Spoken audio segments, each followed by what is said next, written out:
welcome to another episode of Our Kinky Kindles. That intro brought to you by Speak Now, Taylor's version. Horny version. Horny version.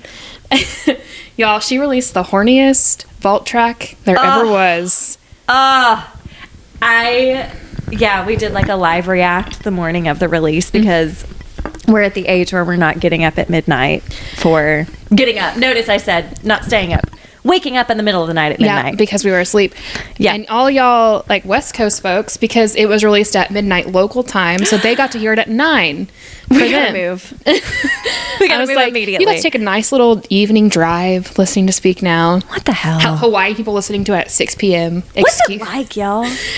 You know how hard it is to live on the same time zone as Taylor Swift? Do you know how miserable we are over here? Come on. So hard for us. We have conservative politics and we have to wait till the middle of the fucking night to listen to Taylor Swift. God. But y'all, it dropped. We did a live react that morning. I of course immediately texted Kay and H. H is our fellow Swiftie. And Kay was like, wait till you get to I Can See You. Because I definitely had been awake for like 2 hours. Sure. And yeah, because you get up at an ungodly hour. But I then got to it. Didn't I get to it once I got to Hotworks? You said you were dancing Not in a the sponsor. You were dancing in the sauna. I could not stop. I would love to see someone who was able to listen to this song and not move their body. Oh, I know. Not move their hips. It makes me like want to like rub my body. Yeah. Like it's It dirty. makes her want to rub her body. Interpret of that what you will. I think my response was like, is this the slutty version of mine? Because it is. A texted me and said, "This is mine." (Parentheses horny version). It made me laugh so hard. This is literally mine, horny version. We didn't play the whole thing because we don't want to get sued. Because Taylor would be listening and she would number one Our Kinky Kindles fan. Taylor Swift. For sure. We've looked at the demographics. We know it's you, Taylor. We have listeners in New York, It's her, Brooklyn, Cornelia Street. She doesn't live in Brooklyn. Whatever goddess universe you live in, Taylor. Yes, we know you're listening, and so we only played a little bit of it. Y'all go to Spotify and listen to this magic and report back, beginning to end. Just let us know what your favorite song is. It's important to us. It is. We would love to discuss. You know who else would love to discuss and who is a Swiftie? Ali Hazelwood, the author Hazelwood. of this week's book. You all, we did not know this. So, A bought this book while we were on vacation. Yes. From the sweetest little bookstore there ever was. It's our favorite bookstore. We look forward to going to it when we're there. So of course I had to buy, well, we can say where it is. Sundog Books in Seaside, Florida. Had to buy it, of course. Yes. If you're ever in Seaside, Florida, stop by Sundog Books and know that we've been there many touching fingers all over the books. Mostly the contemporary romance section. Specifically in the smut section. Yes. You can find us there. For sure. But Barnes & Noble has a special edition of this book that at the end there is like a playlist and a specific Taylor Swift song for every single chapter in this book. With an explanation of why she picked that song. It is, so it says exclusive edition, Barnes & Noble. We debated going to Barnes & Noble this morning. So I just saw it this morning before we started recording, and I'm like, how much time? Like, where's the closest one? Like, let's go get it right now. Brilliant move. We have mentioned together many times of like, we should, in all of our free time, make a playlist for the books that we read, specifically a Taylor Swift playlist, because we're constantly coming up with lyrics that match what these heroines are saying, what our leads are saying, what they're experiencing. Taylor covers it at some point. And so Ali Hazelwood, the MVP of romance writers, she did this for us as a public service. She did. Yeah, I don't know if y'all have read other Ali Hazelwoods. We've read them all. Beautiful. Huge fans. Beautiful storytelling. Beautiful smut writing. Incredible characters. Women in STEM. Just... Is this one of her bests? I think this book is one of her best. Yeah. Because, I loved Love on the Brain. Oh, God. Love Hypothesis. The Love Hypothesis changed my life. Sunscreen. Come on. Love the Sunscreen scene. We'll review that one time. Yeah. Sometime. But this book had me giggling and kicking my feet more than any other book I've read this year. It was, I wanted to eat it up. Specifically, Jack. Oh, dear God. Yeah, I want to like there are a few books in this world that I get done with and I want to immediately restart because I'm like that was so much fun. And that's what Allie Hazelwood does so well. I have a good synopsis too where she kind of speaks to the power of Allie Hazelwood, but she just does such an incredible job mixing humor and brilliant, intelligent conversation. Like what she covers is just, it's so good. She's like the Shonda Rhimes of like she just does it again. She does it again. She does it again. And it's not just the smut. I mean, please give me 6-7 pages of just a makeout by all means. Oh my God. I was right there. I was on that windowsill. Yeah, I was. Mm-hmm. Oh my God. Look, and I mean, the smut in here is so good. And oh, it's gorgeous. I mean, there are smuttier things that exist in this world. And I've read things that are way smuttier than this. But this book had me blushing and just like shocked at the words that I was reading. Exactly. And that goes, and again, like we've read like, you know, dirty stuff. This is, I mean, it's still like, you know, very smutty, like and explicit in the sex scenes. But I think this goes to my point about how plot is, I don't know, maybe perhaps a little bit important because we have buy-in on their relationship. We have buy-in on Jack as a person. True, yeah. I was sold on Jack Smith, Dr. Smith Turner.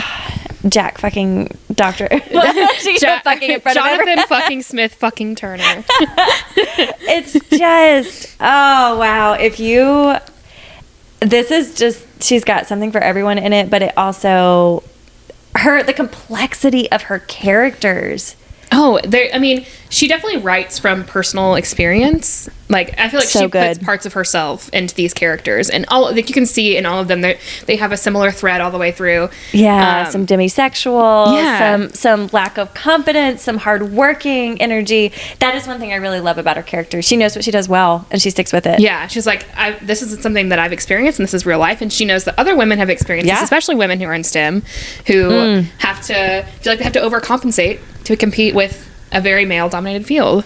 Yeah. Yes. If I were a man, and it, you know, cue Taylor Swift. I do. She just articulates it so beautifully. You can tell when an author is writing for personal experience. Her picture's in the back of the book. I'm trying to get to it. She's just adorable. She just to be so talented. Like she's clearly so knowledgeable in STEM. She what is her actual She was employment? I thought she was in neuroscience. Yeah, Allie Hazelwood, New York Times bestseller, as well as a writer of peer-reviewed articles about brain science, in which no one makes out and the ever after is not always happy. Originally from Italy, she lived in Germany and Japan before moving to the U.S. to pursue a PhD in neuroscience. She recently became a professor, which absolutely terrifies her. When she's not at work, she can be found running, eating cake pops, or watching sci-fi movies with her two feline overlords and her slightly less feline husband. The brilliance is that she understands human nature. Mm-hmm. Neuroscience it's a very interesting field, not something that I would ever want to do, but it's very people-y too. I mean, it's understanding how people's minds work, how their brains work. Yeah, it's not just about like surgery or like this is how like this. Like you have to understand people if you're studying neuroscience. Yeah. And she's extremely smart. Like sometimes when I'm reading this book, she talks about particles and stuff that I'm never going to be able to understand. And I'm reading it and I'm like, am I the dumbest person to ever live? I know. As I actively skim through some of the more like highbrow STEM stuff, that happens so rarely that in a smut book that I'm like, what the fuck are they talking about? I know. It is, but it's so refreshing. Yeah. To be like, well, and like there were some words in here, like on the very first page, ignominy. So good. I was like, what is this word? So I had to look it up. It means shame. Yes. So I made a note somewhere that I loved because I have the physical book because I got it at Sundog because it means something to me. And every time I would want to like press down because if you press down on your Kindle, you can look up the word. And she's the only author that I have to like, I mean, yeah, okay, I know words, cool. But like, it's fun to be like, I don't know, what is it? It brings out a different curiosity. I think this like primes people perfectly to be sexually aroused. Oh yeah, I think because she's a neuroscientist, she understands specifically how to arouse women. Oh my because God. everything in this is just like, this is how women experience sexuality. Yes. It's flirting, it's words, it's fighting, it's tension, it's build up, it's the dissonance, it's being wanted. Yes, it's a man begging to go down on you. Oh my God. It's like lack of clarity, and then it starts becoming clear, and then that arousal of like, oh, it's like a symphony. Yes. I am not overreacting. I am a pretty dramatic person, but this, like, she is a scientist. This is man witchcraft. who tells you exactly what he's thinking and feeling. Oh, Does not my hide God. behind weird games, weird metaphors. Says, here's exactly what I would like to do. And wants to empower you. He's to do the same. Yes, I think, and we will in depth get into that concept that she really highlights here, which is just absolutely incredible. But just this idea of like, this is what I want, but I am going to prioritize your wants and needs because I care for you as a human being. Like, just like, I mean, streets and sheets, y'all. You know, like, we like a little bit of dominance in the bedroom and the sheets. We're down for that. But just the character growth and like how he facilitates her finding her voice. Award winning. I don't know. I'm blown away. Yeah, I think the word honesty is just going to be in my brain forever now. Yes. So different personality proclivities struggle with different things, right? I very much identify at one point in time with, you know, feeling silenced and feeling like I had to shape shift and like be someone I wasn't. That has been my active growth edge for several years now. And so I very much identified with this. And I think this idea of like, what do I want? What do I need? Do I just show up for other people and what they want and need all the time? And to see her grow in this. Oh, it was beautiful. And yeah, I think this is definitely a common experience, especially for women who are raised in the South, like who, you know, everyone tells you have to be available to help people, and your personality doesn't really exist. Your personality is what you're able to offer to other people. Like that, it is shaped by, and God, she really, and we've got it highlighted all the way through. Oh, yeah. Just this, she captures that experience beautifully. Yes. And so if you have ever, and I would, maybe you agree, like, even if that isn't your story, like, even if you've always like had so much to say all the time and never been afraid to say it, like, I think just seeing this character with such fullness and such depth, like, even if you don't identify, this is beautifully done. Yeah. And I think any person could identify with parts of Elsie. She really reads like a fully developed human being. Oh, like, my God. She's been living this one way her whole life, and then someone's like, hey, maybe you don't have to do that. And you get to see this evolution where, like, it's really hard to say exactly, or to say no, to say exactly what you want, to say exactly what you need. And she fails at it multiple times. And then eventually, you know, she practices with this person who's like, yes, again, you're going to be honest with me. Tell me what you want. And just having someone help you practice saying no or saying exactly what you need, so that way you can do it when a situation arises where you have to stand up for yourself. And it's yes, beautifully said, because it's this idea of, it does take practice, but when you are in, this is something I bring into my lens for counseling as well. I believe when people are given the right support and the right tools that are unique to them, they are able to grow and heal if they're ready. If that's, you know, if the stars align, if people are given what they need, just like with plants. We are more complicated house plants. But like with I see my little dying fiddle leaf fig over here, and it's because there's not a lot of light. I know exactly why. And I know if I put that plant in the right environment and supported it and nurtured it and met its needs, it would then have the opportunity to flourish. And getting to like live within these characters as Jack empowered Elsie to do that. Wild. So good. I love that Taylor Swift is the through line in a lot of our content. We were discussing this before we started recording today, but we are curious what the intersectionality of the identities of our listeners are any of y'all like diametrically opposed to Taylor Swift? Yeah, we love all of you. Is it offensive? Yeah, we love all of you. If you like Taylor Swift, if you don't, whatever. But we support. We want to know what you like. So if you want us to chill on the Taylor Swift content, we can. Well, will we? No. We will release separate episodes. Yes. In which we nerd out about Taylor Swift. Yeah. That is up for grabs. That's something we're considering. Yeah, because we can't just not we love what we love. I mean, yeah, it's part of our personalities at this point. Yeah. So if you are interested in some Taylor Swift focused content, maybe something like reviewing her horny songs, that is an idea that's been thrown around. So just let us know if you want something like that. And if you are not a Taylor Swift fan, we're still probably going to release that episode, but we don't make people listen to our stuff. Is she that polarizing anymore? I don't know.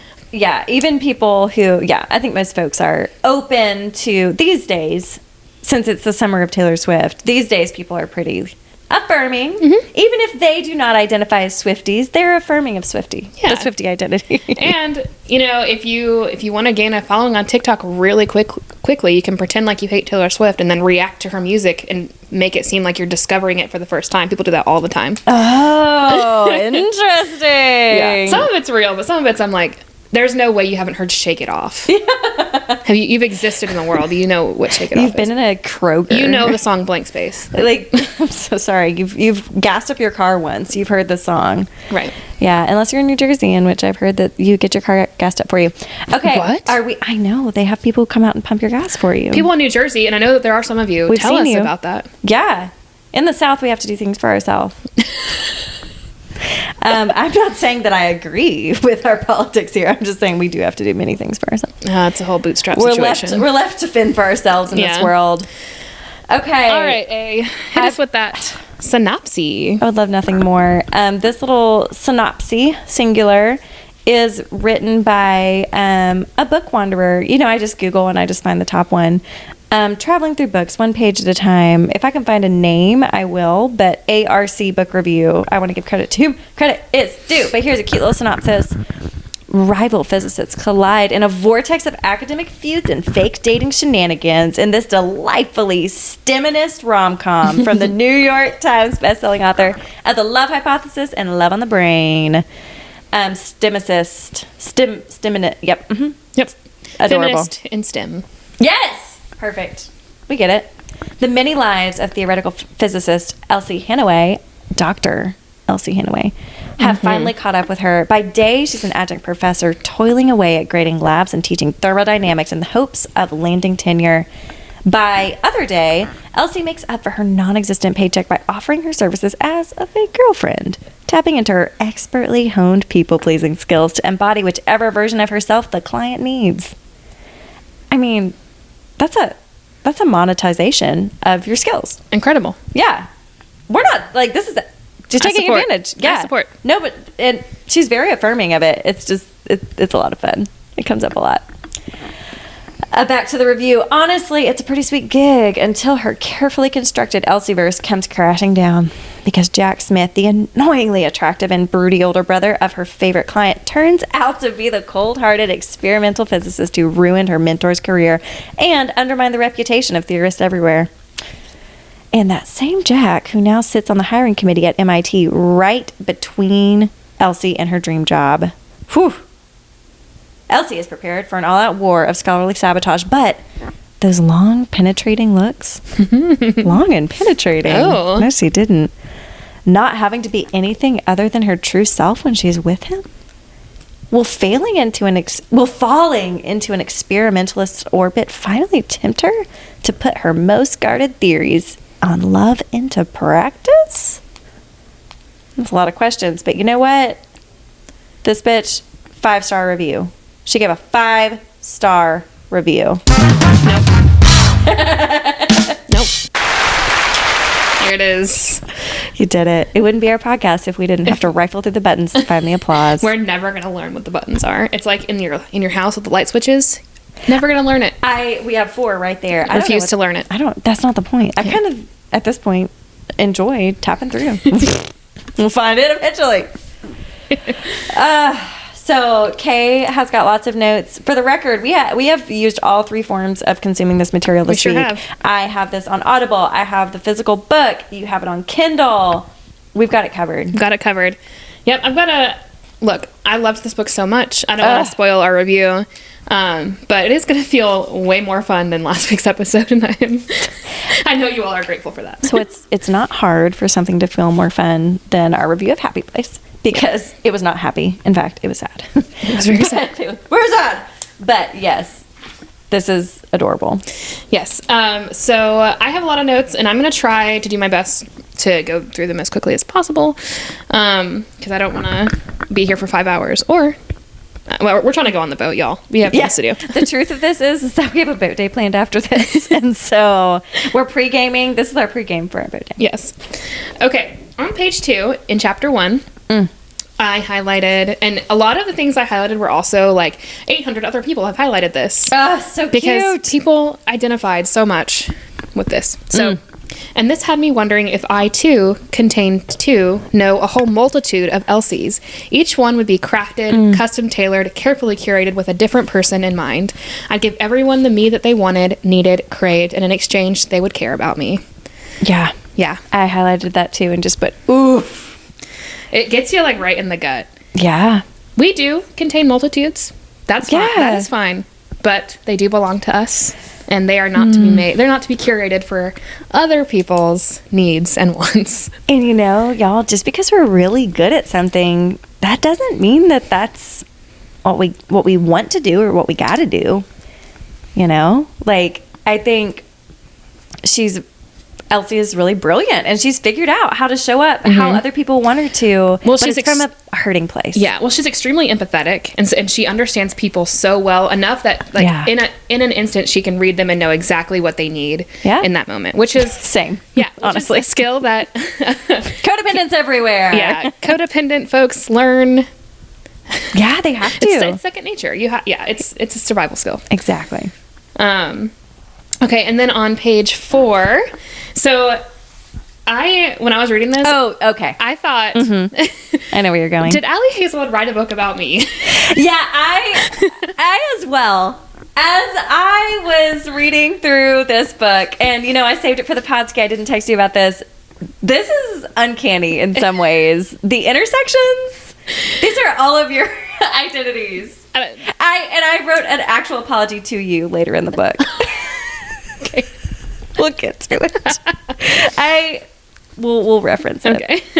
You'll know what it is. On page 4, I love Twilight even more than cheese, but I can withhold my TED Talk on why Alice and Bella should have left all those idiots behind and ridden off into the sunset. Team Bellis forever.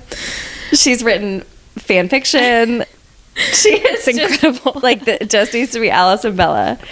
Now, I will say I did sell my soul to Team Edward a long time ago, and I can't get it back. That's how it is. But you want to have his alien babies. His weird alien babies. Hell yeah. Break my spine, and not in the good way. Is there a good way? Yeah. Oh, yes, there is. Yes, I'll just say it up front. I am not anti-Twilight in any way. I will say, well, for one thing, I grew up in a cult. For another thing, that's just why I didn't see it at the developmental stage when I should have seen it. The one time that I was gifted with the opportunity to watch Twilight was on Kay's sectional. Kay had filled me and our friends up to the brim with Moscow Mules. It had been a long day, and I may or may not have, spoiler alert, pulled a Jack and fallen asleep while watching Kay's favorite movie. And I'm so sorry. She didn't even get to experience the baseball scene. So yes, all Twilight references I generally understand, but there are deep cut Twilight references in. Yes, I ate it up. I was like, yes, what is a girl like us who understands me. Oh my god. Yeah, so if y'all are Twilight fans, it is covered. This is for you. So cute. On page 5, I just highlighted this because we got a trope. He hired me to be his Yes. fake girlfriend, and he'll get the Elsie he wants me to be. Reassuring, yes, but also generally bossy. A dominatrix who doesn't like to wield a whip. But there's nothing sexual between them. Like, the fake dating that she does is just like, hey, I'm going to pretend to be your girlfriend at this family event. Yes, exactly. But this is fake dating with a twist. Because we're not into Greg. Yes, fake dating with a twist. The app that she uses, Faux, is the name of it, Mm-hmm. and so she's not, and she's very affirming of sex workers, and it's sweet. I like that she makes that caveat, and she says like, that's not what I do with my services. I just go. I am arm candy. Yeah. I am an adjunct professor, and I can afford nothing. Yeah, I also highlighted on. Well, I think you're a page ahead of me, but page 6. And yet here I am, fake girlfriending my way through my student loans. Yeah, this was a really clever use of this trope. Really clever. Because it is. It's a fake girlfriend trope is all through here. And it's fun. But she's not then hooking up with the person she's fake girlfriending with. No. That's, it's so good. It's so good. So, it's clever. I know, and I love that, like, spoiler alert, Greg is on the ace arrow spectrum. Yeah. And asexual, aromantic for those who are new to that side of the LGBTQIA plus community. And I just love that Greg was like, my brother asks a lot of questions about you. Like, just doesn't even get it. Doesn't even get that. So, like, that would indicate that That's there's attraction. Perhaps that is the experience of attraction. Yep, sure is. So cute. Yeah. So cute. And the way that, so Greg is it's her favorite client who I he's referenced sweet. in the synopsis. That's who she's fake dating. And in this first chapter, she is going on a date. It's like their second or third, which they're not really supposed to do, but she's repeating that. Yeah, And- because Greg is so sweet. because Greg is wonderful, and she's going to his family function, which is also a spoiler alert, where we meet the love of my life. Dr. Jack Smith Turner. I pledge allegiance. I pledge allegiance to Jack. to Jack, dear Jonathan God. fucking Smith fucking Oh, Turner. yeah. But I did note this. This is before I switched to my Audible version. But the Smith, so based on snippets of overheard conversations within the Smith cinematic universe, blah blah blah. She goes on. So that's what she's calling his family. And then my note is I'm going to start calling my in-laws the last name cinematic universe. Because it is literally another universe, and I can't read my handwriting, and there could be an entire saga created on it. That's true. Yep, you've heard stories. Yeah. I love that. Yeah, I mean, and Greg's family is the same way. Like, that, it's crazy shit happening in there. Crazy. Yes, this is some really, the family dynamics are rife with dysfunction. Yes, they sure are. But I did love the cinematic universe. Yeah. Okay, on page 11, I highlighted, I've tried to make my health issues, and by health issues, so our main character is a type 1 diabetic. So Yes. she has a pod that's on her lower abdomen, and I mean, diabetics have issues with blood sugar, and so there's some blood sugar stuff going on. So, and I actually really love that too. Oh, it was so good. It Yeah. was inclusive of, this was an anti-ableist perspective too, of including like, hey, bodies have lots of different things going on with them. Like, this is someone who has some different abilities, some different, Sometimes your pancreas just doesn't work. Yeah, and she does a beautiful job highlighting like, hey, you kind of need health insurance for these reasons because, Really beautiful points. People do not all have, just because they're young, it does not mean that their bodies function just like, the middle of the bell curve. And so she did a great job. Yeah, with and that. the price of insulin is just absolutely insane, and it's ridiculous that people have to ration it. And it's scary. It's sick, but They did Allie did a great job, Yeah, she does some good job addressing the issues in the healthcare system. the injustices Yeah. at play. Yeah, it was really. But Yeah. yes, so the pancreas, low blood sugar stuff Yes. starts coming up. But that's not the reason I highlighted this. But I wanted to make sure everyone knew what health issues meant. I've tried to make my health issues and any other subsequent issue as ignorable as possible. I find that people like me better if they don't have to expend emotional energy on me. Yes, I also highlighted that and put another oof. Yeah, I wrote, oof, girl. Yes, it's and she goes on to kind of explore this more, but this idea of like, I caused my health problems were a burden on my family, and so I had to take up the least amount of space possible. This is a life-threatening illness that she didn't ask for. Right. It requires constant maintenance. Like this is, and Jack calls that out later. But like this is not you being selfish. Yeah. And my note here is that people who are worthy of your time and attention will expend emotional energy on you, and they will not complain about it. An excellent point. Yeah, people who are worthy of, having a relationship with, platonic or romantic, they will not make a fuss. I have some dietary limitations that, come from a lot of autoimmune stuff myself, and you've heard me say many times, like, I don't want to, like, rock the boat about needing to find, like, a little gluten-free moment. I know. Anytime, like, when we're meal planning for things that we need, I'm like, you can't eat this. We have to find something that you can eat. And I'm like, but everybody else can. Yeah. I'm like, it doesn't matter. You still have to eat. She's like, no, I'll just eat a cracker. It's fine. And it is, when we went on our Costco trip for the beach meal planning, it was fun because she was like, well, but you can't have this. And I'm like, well, no, like I'll just have this bite of peanut butter and it will all be well. And you were like, no, no. We call that being a martyr. Yeah. It's not cute. Like, no, you're going to eat some protein. We got you some little egg bites that you Yes. And I would eat. So I appreciated that it wasn't too intrusive or like, but it also, you advocated. Don't be dumb. Well, eat food. Blood sugar is important, and as evidenced by this book. Yeah, as evidenced by. Yep. Okay, on page 13, let's meet Dr. Jack Smith Turner. He's some kind of PE teacher. Greg mentioned he's not a PE teacher. Unsurprising, since he's built like someone who has a CrossFit decal on his car and drinks protein shakes while reading Men's Health powerlifting column. The other Smiths are lithe, insubstantial brunettes, and then there's this sandy-haired brick house, a foot taller than his tallest relative, all masculine features and a cutting, deep voice. This is A's type. I said, Jack seems to be exactly A's type. It's interesting how like all of the boxes are being ticked here. Literally every This is if you were to design. If you were to look at A's partner, who does CrossFit, just love him so much. I think he's so hot. My partner. That's exactly what he looks like. Yeah. Maybe not as tall, but yeah, sure. Well, I mean, he is compared to a refrigerator. Yeah, he doesn't look like a fridge. Yeah.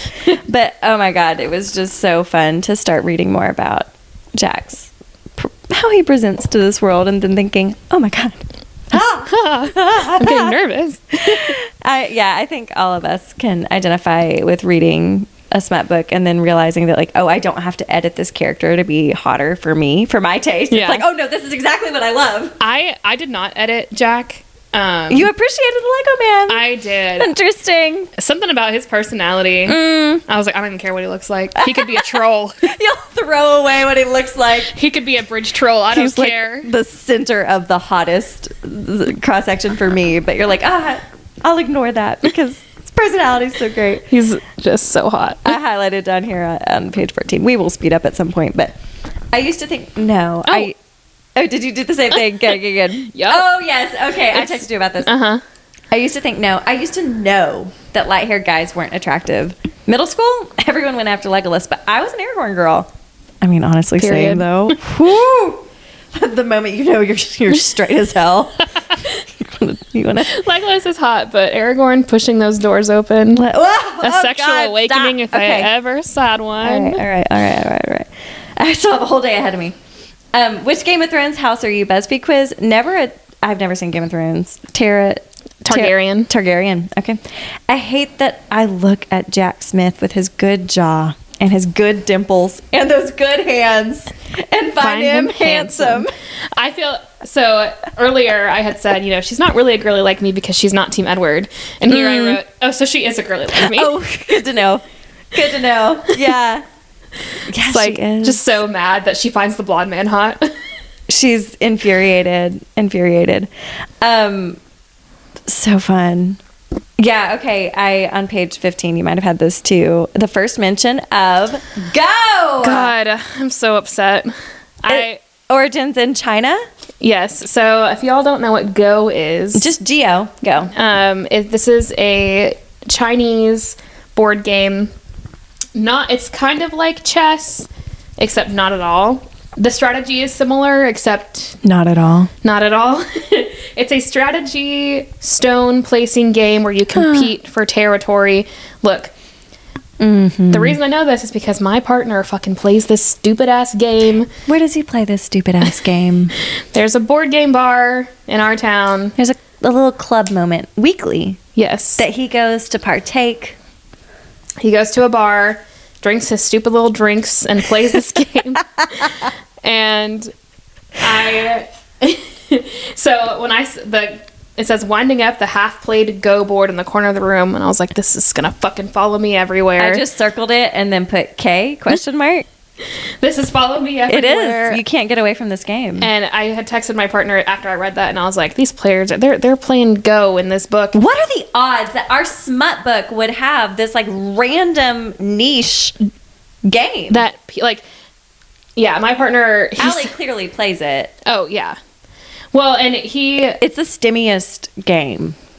it's so STEM. Yeah. And so, like, my partner plays this game at this bar once a week, and there was Her partner's an engineer for the record. there were some Chinese men that were here on like a business trip that just happened to be at that bar, and they saw Nice. them playing Go, Aww. and they were like, "Oh my god!" And then so they played a game together, and the man told my partner, he was like, "I've never known a person," and then gestured to like you to be good at this game, and he meant a white dude.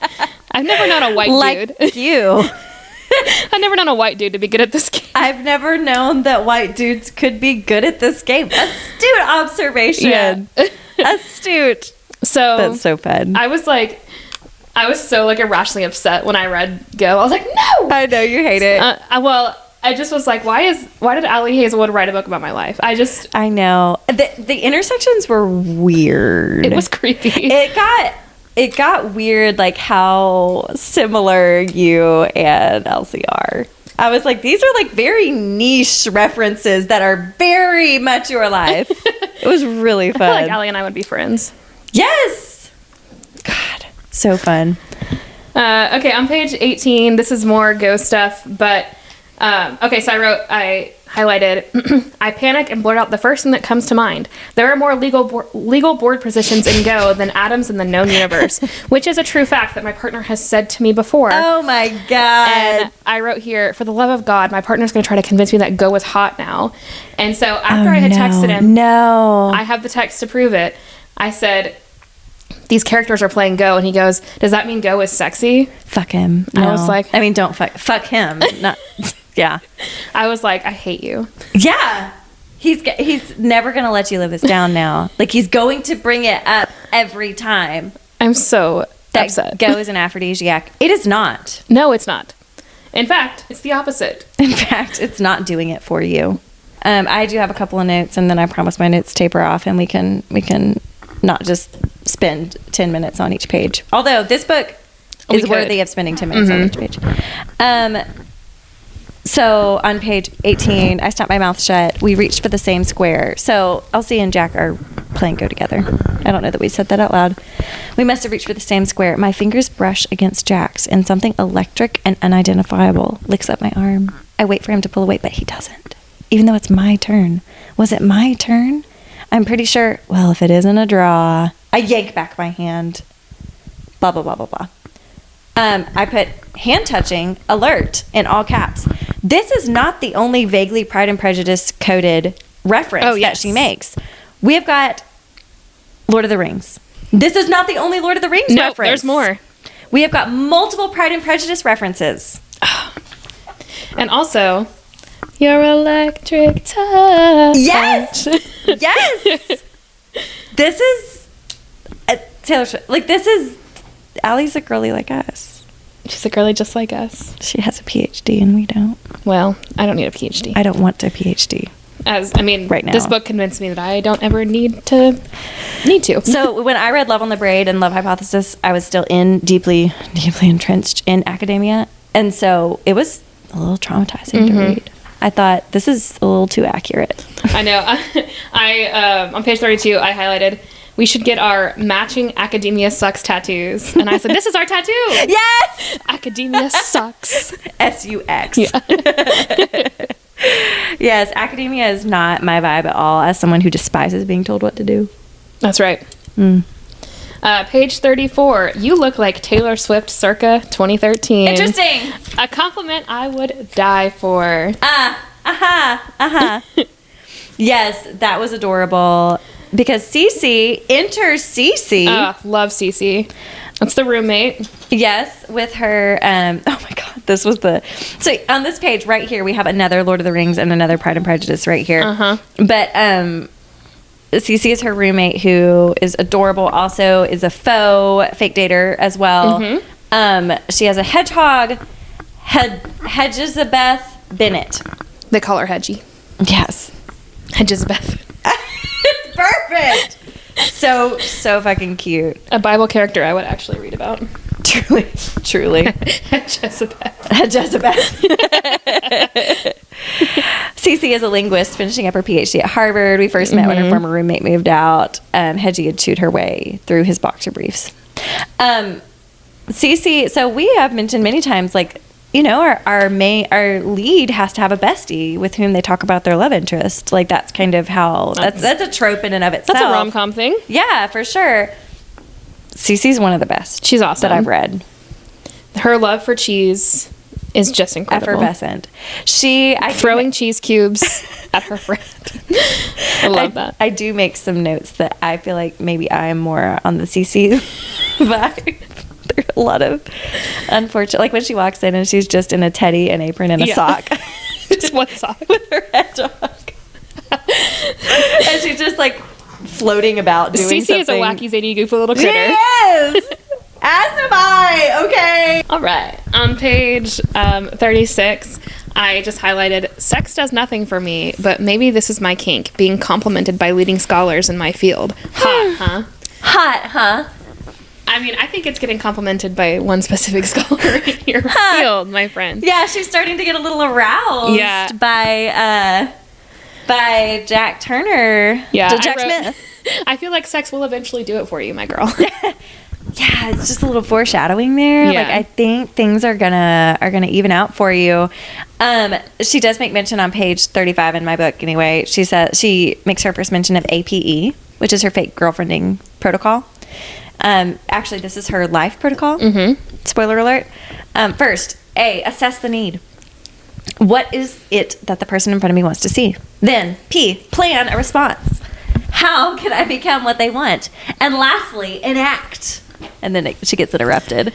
Which, you know, that is kind of a counseling strategy that I use with my teenagers, but that is not something you should do in your everyday life with people around you. So that's actually not something you should do in real human interaction. Yeah, minus the part where I change who I am. I assess the need, I plan it out, and we enact. Yes, like this is a strategy. This is scientific. We get it. And it just goes to show that really is how she analyzes human interaction. But, you know, Jack is constantly confusing for her because she can't figure out how to assess. Yeah, she doesn't know what he needs her to be. Yeah, he's not being clear on what he needs her to be. It's like, I don't know why. He just wants her to be exactly who she is. Yeah, it's really confusing. It's hard. Okay, jumping ahead a little bit. So Elsie is getting interviewed for a position at MIT to work as a researcher. I think that's her goal in life, is to be a researcher, and she absolutely hates being a professor. She doesn't like teaching, but she's doing it because she's got to pay the bills. And so she's an adjunct professor. Yes, currently, and she absolutely despises it. Right. And then lo and behold, when she shows up for the interview, Greg's brother is there, the PE teacher. She's really confused. Why is the PE teacher there, filling up the entire doorway like a fridge? Just love him so as the much. turntables, he doesn't teach physical education. He's a physics experimentalist. so funny. She like and Allie does a great job of like mapping out the conversation in which Greg did in fact say he's a but she didn't hear she made the connection that he's a PE teacher. Yeah. And so they are currently hiding in the bathroom together because obviously Jack recognizes her as Greg's girlfriend, who he thinks is a librarian. Deeply suspicious. A librarian interviewing for a research position does not make sense to Jack, and he's obviously very upset. Yeah.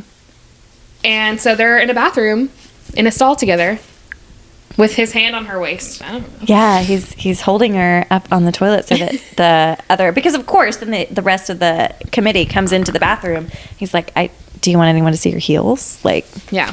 Oh my God. And so on page 60, this is the other two interviewers that are talking in the bathroom.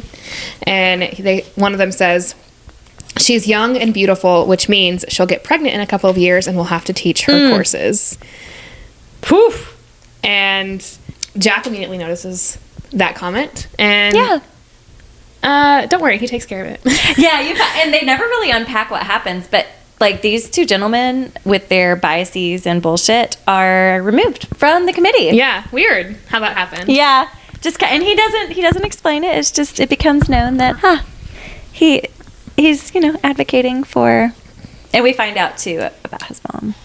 Yeah. Oh, it's so good. It's so good. All the twists and turns. Oh, this is the plot. Yeah. It's, you know what? This has a lot of plot, a lot of wrong holes, but I care so much about these wrong holes. I will again make my case. Are these wrong holes, or are these holes the reason why the other holes are so good? It's a hot take. It's a hot take. On page 62, this is Jack and Elsie. They're arguing a little bit. You do not want to come at me, I hiss. Oh, Elsie, his hands on me are incongruously gentle, and yet we're on the verge of the academic equivalent of nuclear warfare. I think that's exactly what I want. Oh, that's what you say to the person that you supposedly hate. Yeah, truly. That's normal and fun. Yeah, this is a similar vibe to. Oh, and we have an Olive and Adam crossover from Love Hypothesis. Yes. Oh my God, that was really exciting. To see. I know. I was like, my notes are fun in there. But this is a similar energy to that, where Olive was like 100% sure that Adam was not into her and hated her. So this is like we get a lot of Elsie's dialogue, and like she's so sure that Jack hates her. It's crazy. It's because and he says exactly like, I like you. Yes, I am attracted to you. And she's like, what? Yeah, here's this section shortly before when it's just right in the same thing on page 61. But Jack Smith, Jonathan fucking Smith fucking Turner, he's been hostile and unpleasant and suspicious since the day we met. He has shat upon my field and destroyed my mentor, and now stands between me and my dreams. For that, he lost the privilege that I can afford every human being to deal with the Elsie he wants. The Elsie he's going to get is the one I care to give him, and she's pissed. So, Elsie, baby, that's you. Yeah, he wants you. He is in love with her. She's misreading all of his cues, and it's so fucking entertaining. And he's very and clear. so relatable. Yes! Like, do you understand how many times my partner has like directly told me exactly how he's feeling, and I'm like, I don't believe you. That's not true. You don't love me. Yeah. You're just doing this because you want something. No. Yeah. No. Like, people are being as clear as they can, and we're just misinterpreting. Oh, God. It's just, the dissonance is really fun. But yeah, spoiler alert, he has been in love with her since day one. On page 105, I just highlighted the part where it says Crowley and Perry, I don't know how to say his name. Those are the two sexist assholes in the bathroom. They are no longer on the search committee. Weird. I think Jack maybe kicked him out. Maybe he kind of helped with that. Maybe he is being the change he wants to see in STEM. Maybe because his mom faced some sexist bullshittery when she was alive. Yes. This is another plot point that we didn't mention, but she has hated Jack fucking Smith. Jonathan fucking, yeah, just, his middle name is fucking. Literally, his middle name was fucking. Hey. But he wrote an article when it turns out when he was 17, that destroyed. So he is an experimental physicist, so like the application of physics. And she is a theoretical physicist, hence the name love, comma, theoretically. So there's this like sworn, enemyhood rivalry between the two fields because one is theoretical, one is application and experimental. And so he wrote this article that destroyed her field of study and has made it really hard. She's really made this whole story of like, this is like, it was your article that did this, that has ruined my chance at having health insurance. She's not wrong, but it also like, she has really good, it's not just that like there's some animosity. There's like, Allie Hazelwood does a beautiful job really fleshing out the animosity here. Like this is deep. Yeah. So Elsie is really averse to being into Jack because she's like, no, you're my sworn enemy. Yes. Since I was 12 years old. Enemies to lovers, baby. Yes. Those enemies to lovers. One of my favorite tropes. Yeah. Every time it kills me. Page 115. This is Jack talking. If you get the job, he leans close. That slice of eye. So part of his eye is a different color than the other. Yes. Yes. She mentions it at some point. Yeah. Because of the My note. mom has that. Her eyes are different. She's got one green eye, one blue eye. Oh, that's so cool. Like a husky. Like a husky. It is really cool. So anyway, that's what that means. Nice. If you get the job, he leans close. That slice of eye burns bright blue and his mouth curves. I'll make do. While crying yourself to sleep because I'm not George. Not everyone wants you to be someone else, Elsie. He's wrong about that, but I can smell his skin. It's good. It's good in a way that's prime evil, almost evolutionary. I hate it. I definitely wouldn't want you to be George. And why is that? He presses his lips together. He's even closer now, surprisingly earnest. It would be a waste. A waste of what? Of you.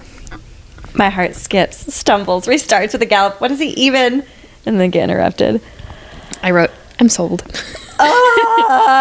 It's just delicious. It's delicious. This is the tension. Everything about it is so good. And of course, the chapter names are like different scientific concepts. The next one is friction. Chapter 8. Hot. Spicy. Page 118, I highlighted. And as much as I hate knowing that there's someone out there whom I cannot win over, it also lets me off the hook. With Jack, I don't need to be someone else because I can't be someone else. It's unsettling and disturbingly bearing and also relaxing. Interesting. I wrote, that's the core self, my friend. Yes, so that's... You stumbled upon something that people search for their entire lives. Yeah. You have just stumbled upon it, and that goes to show it matters who you spend time with, folks, especially who you partner with. Because if they are bringing out the things in you that are, if they're bringing out parts of you and not encouraging, calling out your core self, wanting to see more and know more of your core self without the masks of your parts, of your burdened parts, like it will change your life to partner with people who care. They want you, fully you, in a healthy place, your core self without the mask. Yeah. We love it. And she shows mostly her full self with Cece, except for a couple of other things that she adjusts. And then so sweet. At the end, when she's like, hey, by the way, I fucking hate these movies that you've been making me watch. I cried. And I teared up. Cece is like, great. Okay. That's so funny. She was just like, what? I'll get to it. I'll read it when we get there. Because she was just like, oh my God, what will we ever do? She was joking. And then she was like, did you think I wouldn't like love you if you didn't love my arty movies? Yeah, like, my weird ass movies that I like. Yeah. And like, she's not pretending to like Twilight, because she's like, I actually like Twilight instead. Yeah. And she's not like, oh, okay, I'll morph into you. She's like, oh, we like two different things. We like different movies. That's amazing. That's okay. Like, it's so good. We need people to be who they are. Yeah, it's important. Because Lizzo says it really well. Like, you're special. We need you as you to be you. There's only one you. That's right. Page 132, Jack, do a good protect. So sometimes when you're fake dating people, you come across assholes who expect something from you that they are not entitled to. Oh my God. And so she runs into, so it's actually Monica's son. Yes, that So was wild. one of the This is the committee, yeah. Yeah. So one of the professor's sons is at a party that they're kind of socializing, and he recognizes her as one of his like faux dates. And The worst one. The worst one. That we've already heard about. Yes. Yeah. He's terrible. Offered her $70 for a blowjob, which is, Yeah. excuse me. Gross. And apparently he started even lower. Yeah. Gross. And then kept offering more. Yeah. And so he's basically calling her a whore. Yeah. In front of Jack. And in a professional, like she wants this job. Yes, in a professional environment. It's really bad. I understand what I'm seeing, so listen to me, asshole. Jack's tone is chilling, terrifyingly calm. Austin pales and takes a small step back, and I almost feel sorry for him. You're harassing a woman who asked you to get out of her personal space while she's at a work function because she rejected you. But I paid her to. I don't care. She asked you to leave, now get the fuck out of my sight. Huh. A good protect. I said my lady parts are doing a happy dance. It was just like so, and her inner dialogue throughout this whole section is just like, oh shit, Yeah, like she's this is freaking out because she has not, I don't know that we said this, she has not divulged that she is fake dating Greg, because she is not going to out Jack's brother Greg because she knows that Greg hasn't told anyone in his family. Right. She's And the only one that Greg is out to. so if she said I'm fake dating Greg, then it would potentially out him, and that's why she's being so close-lipped about this. And so there's all this tension because Jack is like, you're lying, and she's like, just call Greg. Of course he's at a meditation, a silent retreat. And it's so funny. Yes. And, Yeah. Yeah. And Elsie does an incredible job of protecting Greg's identity in the way that he wants. Yes. It's really sweet. It really points towards her character as well, because she's not outing his little brother. So like in the end, integrity wins. Yes. As the turntables. But so the threat here is not just that a drunk man is slut shaming her and intimidating her and being horrible. That's not just the problem. It's also shit. Like now Jack knows that I do this super embarrassing thing, Right. that she does for money, but it's not embarrassing in like a shame judgment way. And we break here for my angel. Yes, anyway, y'all, we have our sweet baby who's just a snoring. Yep. Okay, on page 146, I'll read my note here first. I'm just trying to make sure the audience has an accurate picture of what Jack looks like. Oh my because this is for science. We're doing research. For science. And we have to have a well-rounded view of what Jack is like. Shirtless, because... Right. He is big and well-muscled, very well-muscled. And I can see all that stuff that people always talk about, the bulk, the mass, the abs, the biceps, the triceps, stretching under the ink. But he's not made the way I thought he'd be. I expected a gym rat body with 0.3% body fat, bulging veins. But he's a little different. He's real, imperfectly, usefully strong. There's something unrefined about him, as though he stumbled upon all this mass by chance, and as though he's never even thought about taking a mirror selfie in his life. Yeah, something warm and liquid twists beneath my navel, and the feeling is so rare for me, so unfamiliar. For a moment, I barely recognize it. Then I do, and I flush hotly. What's wrong with me? And then, why can't I stop staring at him? And why is he staring back?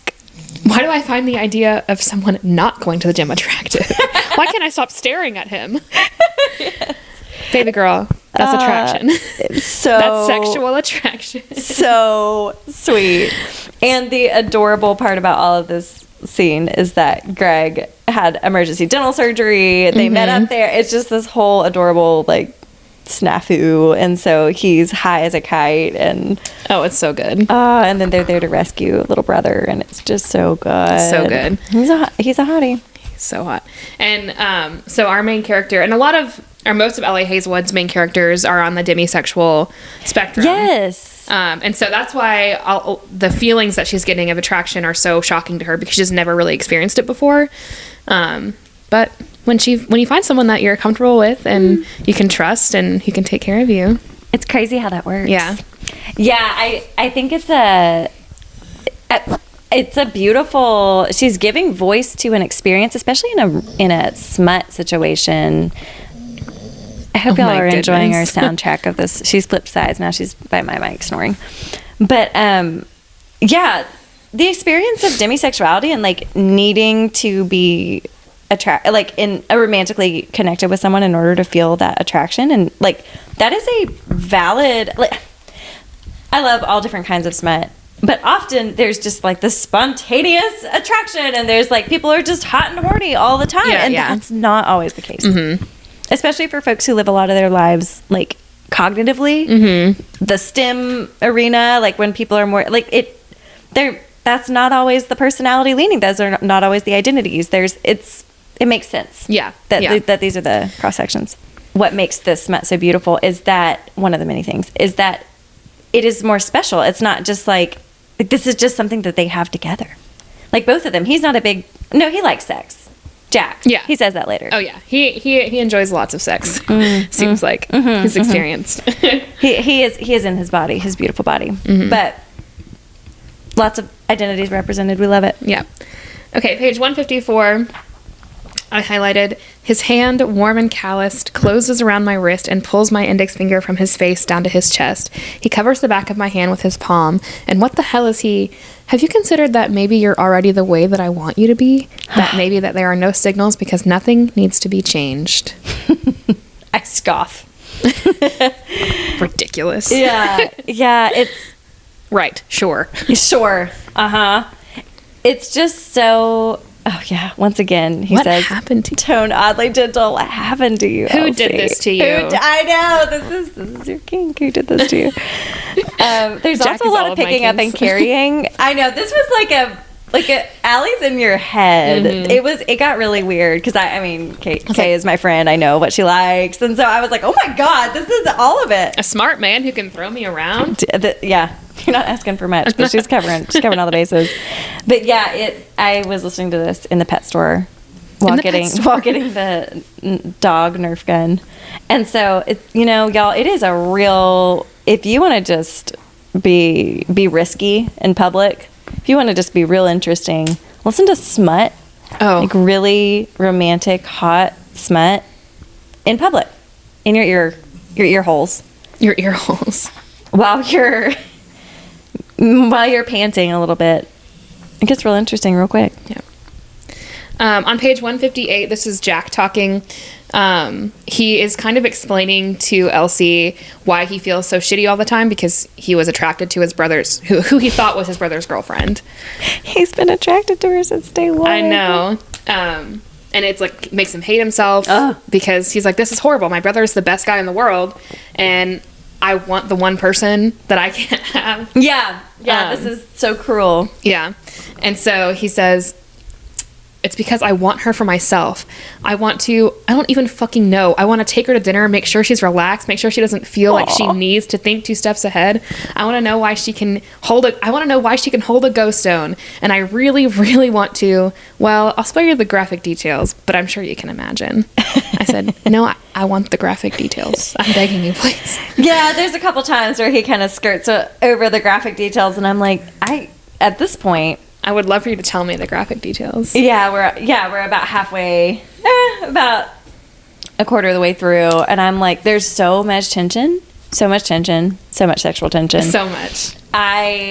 You're getting ready at this point. You're like, okay, let's go. Especially like, yeah, and because Jack is so straightforward about the way he feels about her, it's like, well, he's hot. So let's go. Like, he's hot and he likes you. Let's go. Could we please? Yeah, and I think that's just really good writing, is knowing why we've got to, like, hey, we got to draw this out a little bit longer. We've got to, like, not to frustrate the readers, Emily Henry, but to build that anticipation, build that, like, she knows. So good. Later on down the same page, there's something disarmingly, devastatingly self-confident about Jack, about the way he laid out all these facts without hesitating, as though owning his feelings is his first and second nature. Beautiful.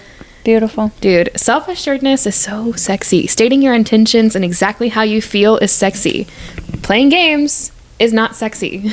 I'm too old for it. I'm too old for it. It speaks to, I don't know if I can articulate this well. Well, let me finish this and then I'll say it. So this first and second nature, I study the glint of lamp hitting his golden hair and wonder why this man would even bother thinking of me. He's figured out my entire game. I came to him empty-handed. Her low self-worth.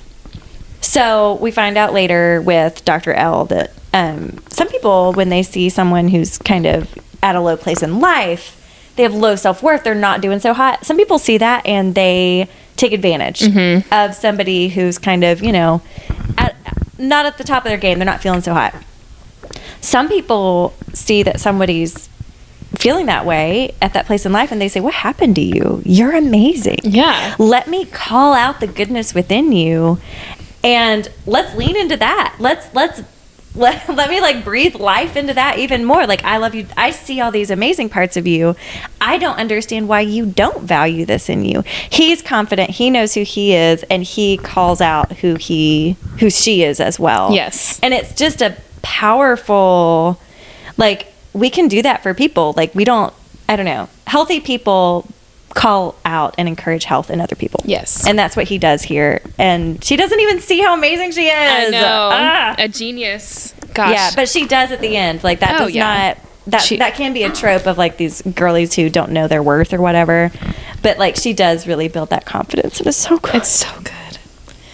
On page 188, I love it. I drew a little bowl and a spoon because I'm just eating it up. Elsie. I hate it when he says my name like that. A little stern, amused, and annoyed. I wrote, speak to me in a stern tone. With a little spoon. Oh my God. Yeah. Because he's asking. So this is when she's cold. She's cold and they've been out. She just found out that she didn't get the job. Right? Yeah.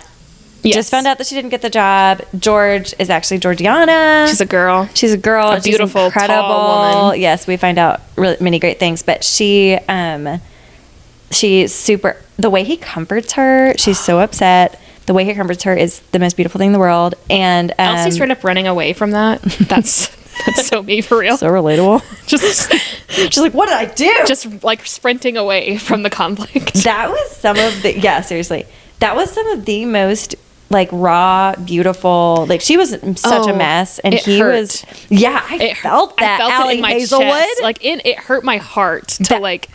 I was like, I'm gonna be sick. I was hanging on everywhere. Just the embarrassment, the failure, the fear. Like, come on, this is so good. Like, I hope she wins awards for this. I was just like floored. But then Jack does not try to fix it. He does not try to explain things away. He does want to support her in processing this well, but like, he lets her be not okay, and he provides like a safe space for her to fall apart.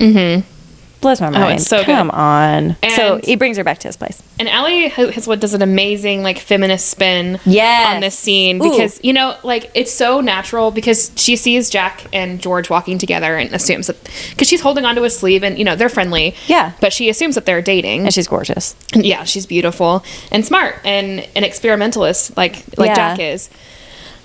And in a split reaction, she's like, oh, well, I mean, good thing you can like fuck your girlfriend in your office like while she's there. Yeah. And then she's like, I didn't mean that. That was just the way that she Yeah. goes back and is like, I need to apologize to George for the way that I reacted in my own head. Like, she didn't even Yeah. say this to George. She's like, I need to apologize because that is not what I believe. I'm a woman in STEM. I advocate for women to not be sexualized and for them to be respected in this field. And she's like, and hey, implicit biases, they come out and we just got to take ownership of them because she recognized that she acted from that. That's internalized misogyny. Yeah.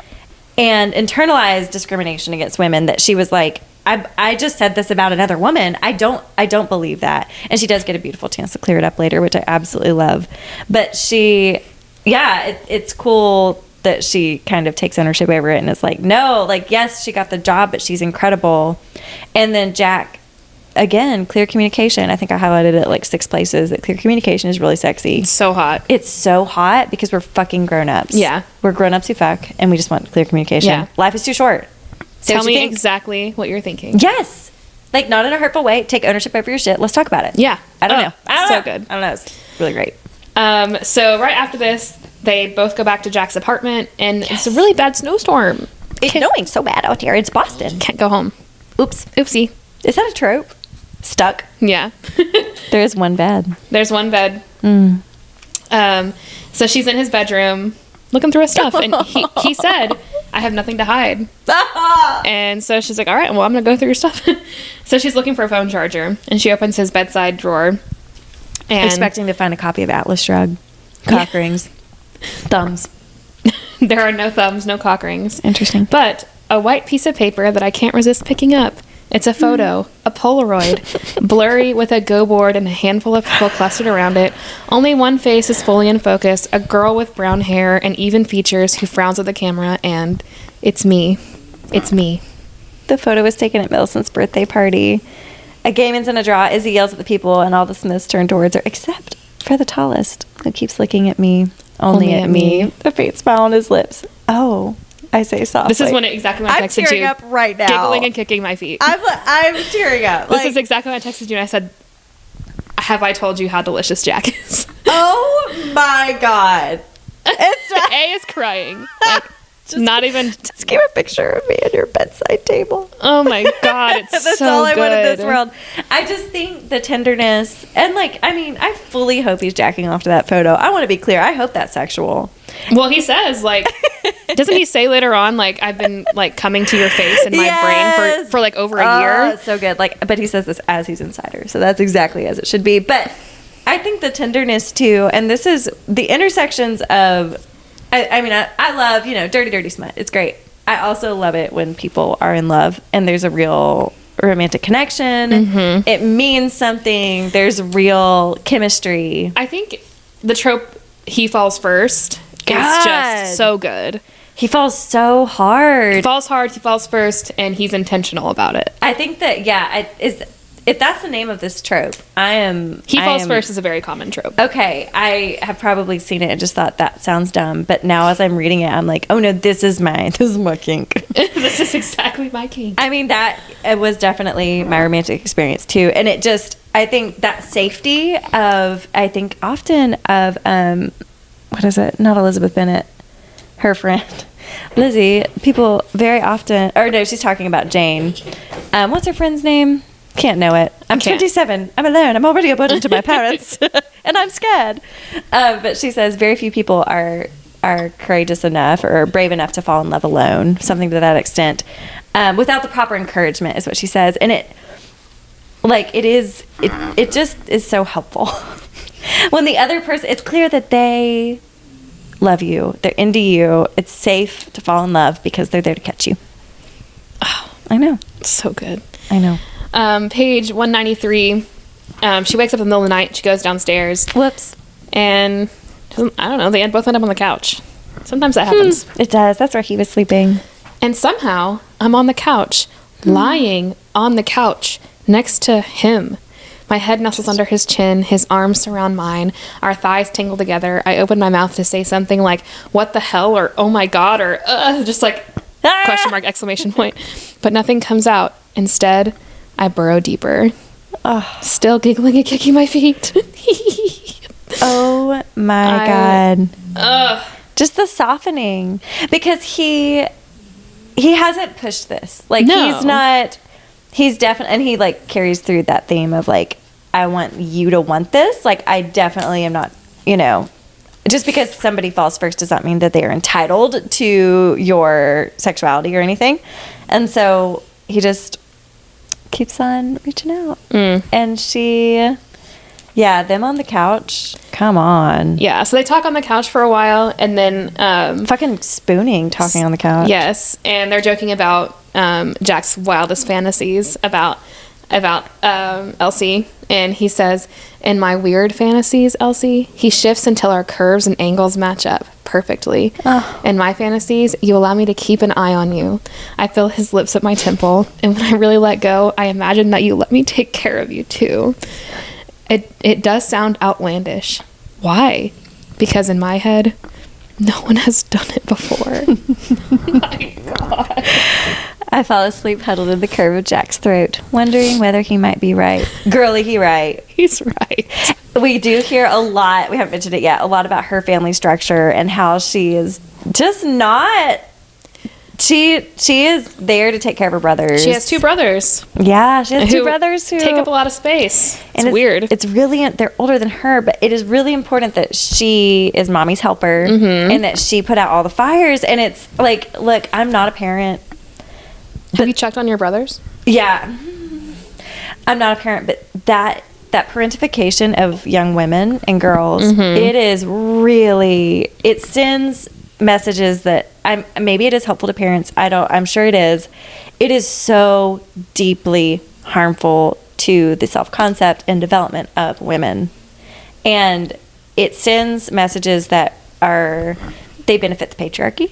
They benefit capitalism. This belief that women are only here to serve and meet other people's needs, and help. Those are the messages that she's gotten, and it's not. Yeah.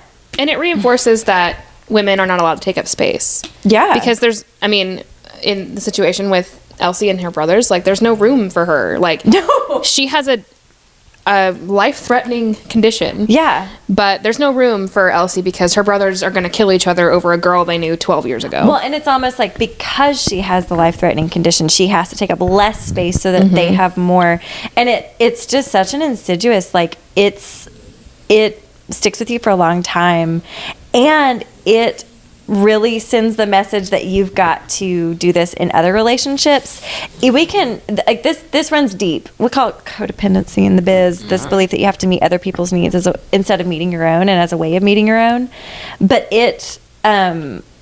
low self-worth, and I tell clients this all the time, but think about whatever you're believing, who is that benefiting for you to live it?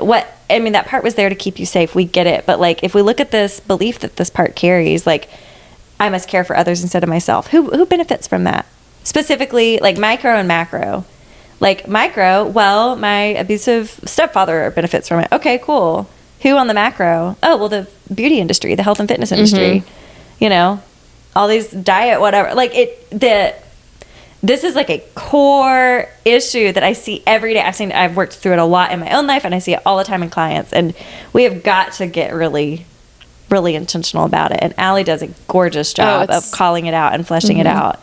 Because why would we ever let someone take care of us if we have no needs, no felt needs? No, no needs. Yeah, and y'all, I'm just, this is for free. I'm sorry, but if we don't meet our needs directly, our parts will meet them indirectly. Yeah. And not in a way that you would like, or other people like. It's not good. Because we got our needs met. So, covers it beautifully. Page Jack. 202. This is for you, A. This is Elsie talking to Jack. You hate the personality switching thing. That won't be a problem. His eyes gleam, since I also enjoy calling you on your bullshit. My cheeks heat. So, care to comment on Jay calling you out? Look, I did not anticipate. This is the unintended consequence of years of individual therapy for both of us.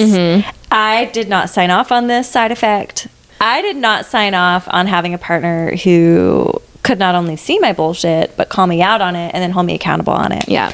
I think it's stupid.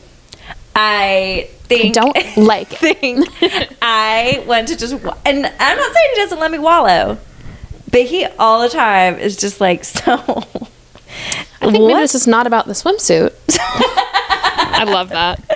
Oh, I hate it. Yes. Yeah. I think I mentioned that on Happy Place.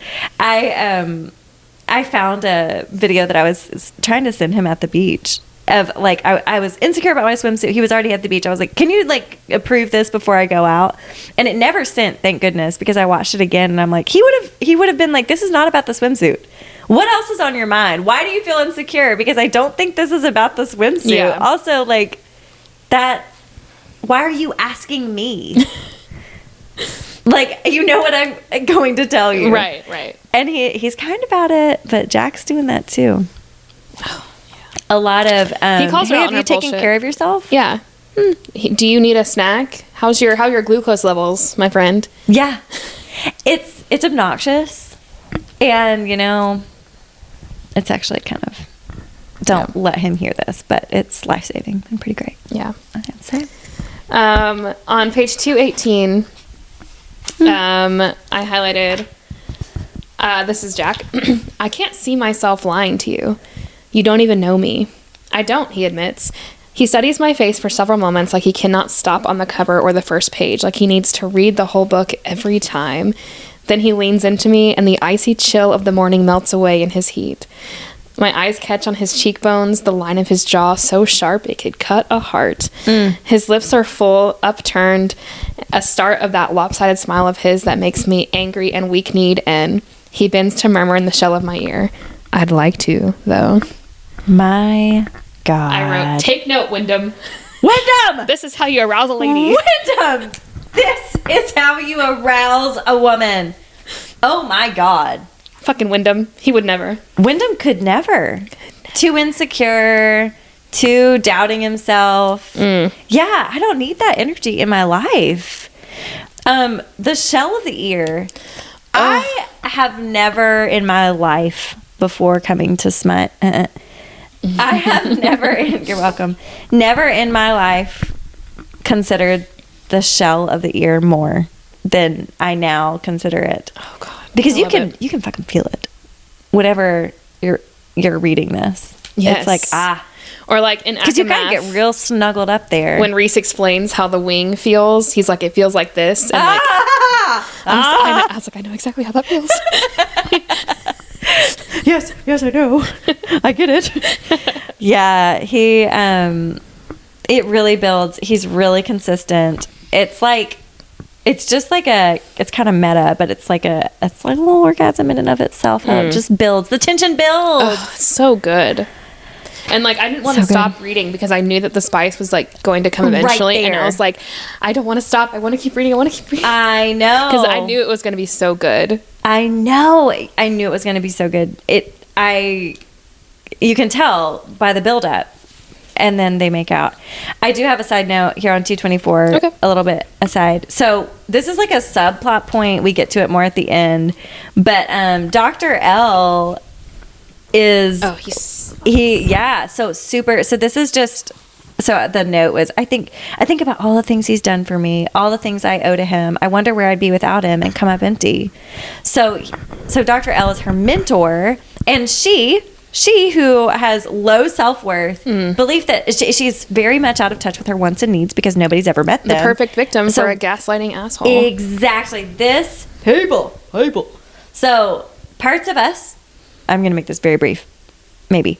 Parts of us, we learn that we don't have needs because they're not going to be met. No wants and needs because they're not going to be met, so we push those down. We learn that other people don't like us when we're in our core self. We get rejected if we're fully ourselves. We have to be a reflection of what they want from us, so we push that down too. We become just this, we think that we are like filthy rags. I'm going to borrow some phrases from Christianity that directly Just reinforces... a dirty old shoe that no one would ever want. Exactly. Purity culture and evangelical Christianity specifically reinforces these concepts. They nest together like glue. It's as if they're made to go directly together. And I would wager that people are building this off of sections of an ancient text that are misapplied. So it's an interesting concept. But when you don't know who you are, people can come in and do all kinds of things. And Dr. L is a gorgeous example, a horrible example of doing exactly that. Yeah. And she fully believes, and Jack does not spoil this for a long time. He does not just straight up come out and say like, hey, Dr. L's actually a piece of shit until way later. Because he doesn't need to rescue her. Yeah, he's not here to rescue her. He's like, hey, I trust you. He didn't come in and rescue her. Yes. Exactly. He helped build up her self-worth and sense of self. And then, was honest that, hey, Dr. L really fucked over my mom and it was you wrong. can take care of yourself. Yeah, do with that information what you will. Listen to your gut. But like, hey, people don't get to call the shots on your career.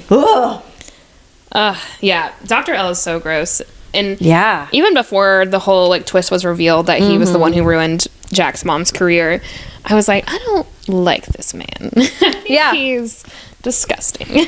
Yeah, it was a really good But yeah, Allie Hazelwood, it was called out when she did eventually report him that the staff person was like, we are going to work on making academia a safer place or we're going to work on, especially in this situation, because you were isolated, and academia does present a great place for narcissistic personality trait people to control young, not weak, but like, well, people who are looking to find their place, and people who are vulnerable, looking to find a place in the world, and yes, the people who are like that are easy prey for narcissistic personality traits. Exactly, because they can make you feel so good, and they're stripped of resources. So when you're in academia, you're stripped of resources. You're stressed out the wazoo, and your financial security rests on these people who are calling the shots. It's a cult. So you're going exactly where I'm going, because it sounds like a cult podcast. It's from the book Cultish. I forget her name. She's amazing. It's everywhere. It's a bestseller. Sounds like a cult podcast. Does a whole podcast on the cult of academia, exactly about this, which is it's the perfect cult. Like, if you're in the wrong, just the perfect program, which is the perfect mentor, it makes this perfect storm where exactly the same neurological everything goes off that it does for people in cults. And so the same potential for harm is also there. And Allie Hazelwood is speaking out against it. We love to see it. Yeah. I mean, it strips you down to survival mode because you're financially dependent, which means that your basic needs are dependent on whether or not you can stick it out in this hellish program, whatever you're in, academia. Well, any higher level, I mean, undergrad is also terrible, but any graduate course of research oriented anything, oh my God, it's going to have this effect. Yeah. And if you're stuck in survival mode and you can't get out of it, then that's how people get stuck in the loop of, cults and academia, because they just continue to go up, get their PhD, become professors. And it's the intermittent reinforcement where you submit an article and it gets published. Yep. And that feels so good. And they promise that you can level up from here. Yeah, you can be on a tenure track, which we know some professors who did not get tenure who maybe deserved it. Yeah, it's a wild. We've seen some real injustices just with the professors as well. There were some egregious things that happened to our cohort as well. Yeah, that I will speak out about to this day. I spoke out about it at the time too, and was under disciplinary action, but it's fine. It's cool. It's 4.0 still, but it is what it is. Oh, but people pleasing. Yeah. Still, it was just so fucked. But Allie Hazelwood at the end in the epilogue at some point, she's like, she said, "Love Theoretically is by far the most academic book I've written. I've been wanting to tell love stories set against the backdrop of academic politics for a while. And for this one, I really let myself get into the weeds. Maybe a little too much. No. Sorry. But as usual, lots of elements were inspired by my own experience in the slightly cesspooly mess of the academ. So, yeah, it's a good... She captures this is not fake. This is really what happens. This is based on real experiences that happen across the board in academia. And I had no idea. That you didn't think it was just us? Yeah. Well, no, I didn't know going into it that I would be... I grew up in a cult. I didn't realize that this was going to turn on all the same culty stuff within me. The same neural pathways. I have strong history of being in these kinds of relationships. So then when I was put back in it, my cult programming just clicked right back on, folks. Yeah.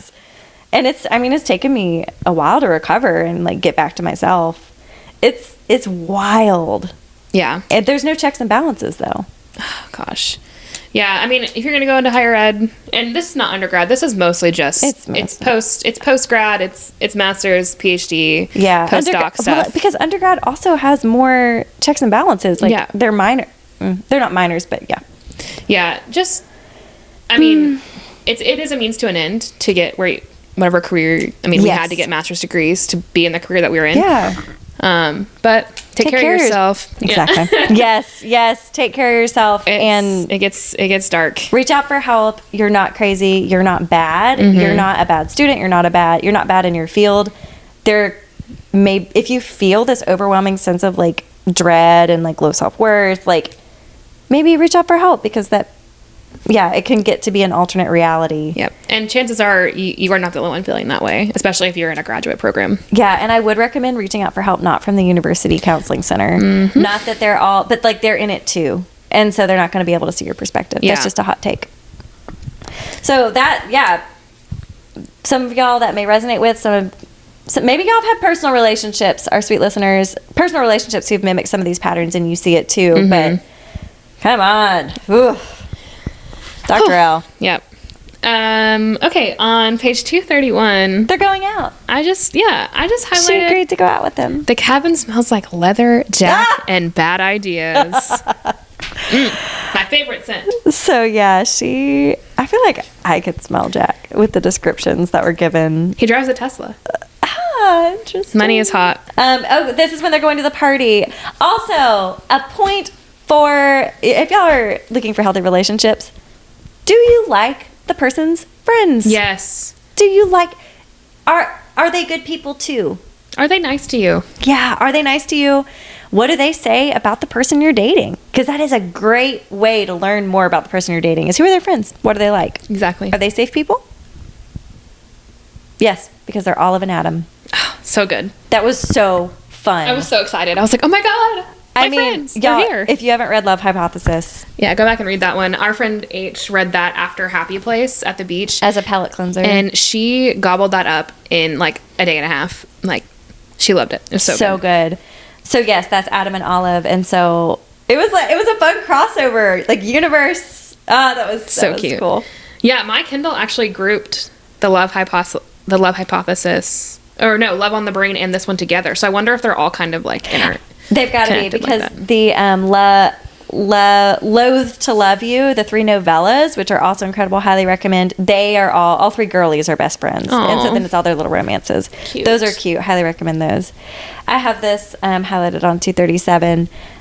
She's talking with Olive, and then she's mulling some stuff over. If what Jack wanted from me was sex, what then? Honestly, no clue. I don't have much experience. Not because I ever bought into the idea that sex is something precious, but because it felt like a means to an end, a way to ensure that the person I was with was pleased with me. Sex never happened because of any attraction I experienced, but that's okay. Maybe I never craved it. But I also never minded it because it wasn't for me. Oof. And my note is, of course, this is where people pleasing leads. Uh-huh. It has direct correlations on your sexuality, your ability to enjoy sex, your ability to feel safe in sex. Like, they cannot be separated. Yes. We are mind, body, and soul. Yeah. I say all the time that I am very grateful that I met my partner when I did, when I was so young, because I was just ripe to be taken advantage of. Yeah. Like, I would have let men treat me like absolute fucking shit. Do whatever. I don't Yeah. know. Exactly. Because if you don't know yourself and you don't know what you... Yeah. It's like someone in the universe knew. It's like, we got to protect. We're going to do a protect. We're going to do a good protect. We're going to give her The sweet this little one. curly girl. We can't let her get got. We're gonna give her this one. He's gonna be nice to her. Yeah, And that'll be it. seriously. Yeah, it's a real... She later on speaks about the guy that she was with, which is so heartbreaking. Oh my God, that JJ, story was awful. Oh, that was horrible. But yeah, sex was never about her. Mm-hmm. And this is a direct correlation with folks coming out of purity culture as well. Yeah, absolutely. Especially female identified folks. It's just this idea that like, Jamie Lee Finch actually has a wonderful book. Because the phrase, I am not my own, the book title I think is You Are Your Own. Mm-hmm. Like, you are yours. What do you like? What do you want? Yeah. Especially in terms of sexuality. So. Yeah. Okay, on page 241, while they're at the party, Jack checks in on Elsie and is like, "Hey, how's your blood sugar? Here's some nuts. Here's a handful of nuts." It was so sweet. You brought it for her. I know. Ah. And They're Olive, trying to figure out what they want. yeah, and so Olive says like, "Oh, I don't keep nuts in the house. They're like so gross." Yeah. In the car, I'm contemplating the idea that Jack researched, bought, and packed a diabetes-friendly snack just for me when he asks, where to for dinner? Oh, something happy and surprised flips in my chest at the idea of the night not being over yet. I like everything. He merges into traffic. Excellent. Some of my favorite stuff is everything. Now tell me what you want to eat. I have said this to you so many fucking times.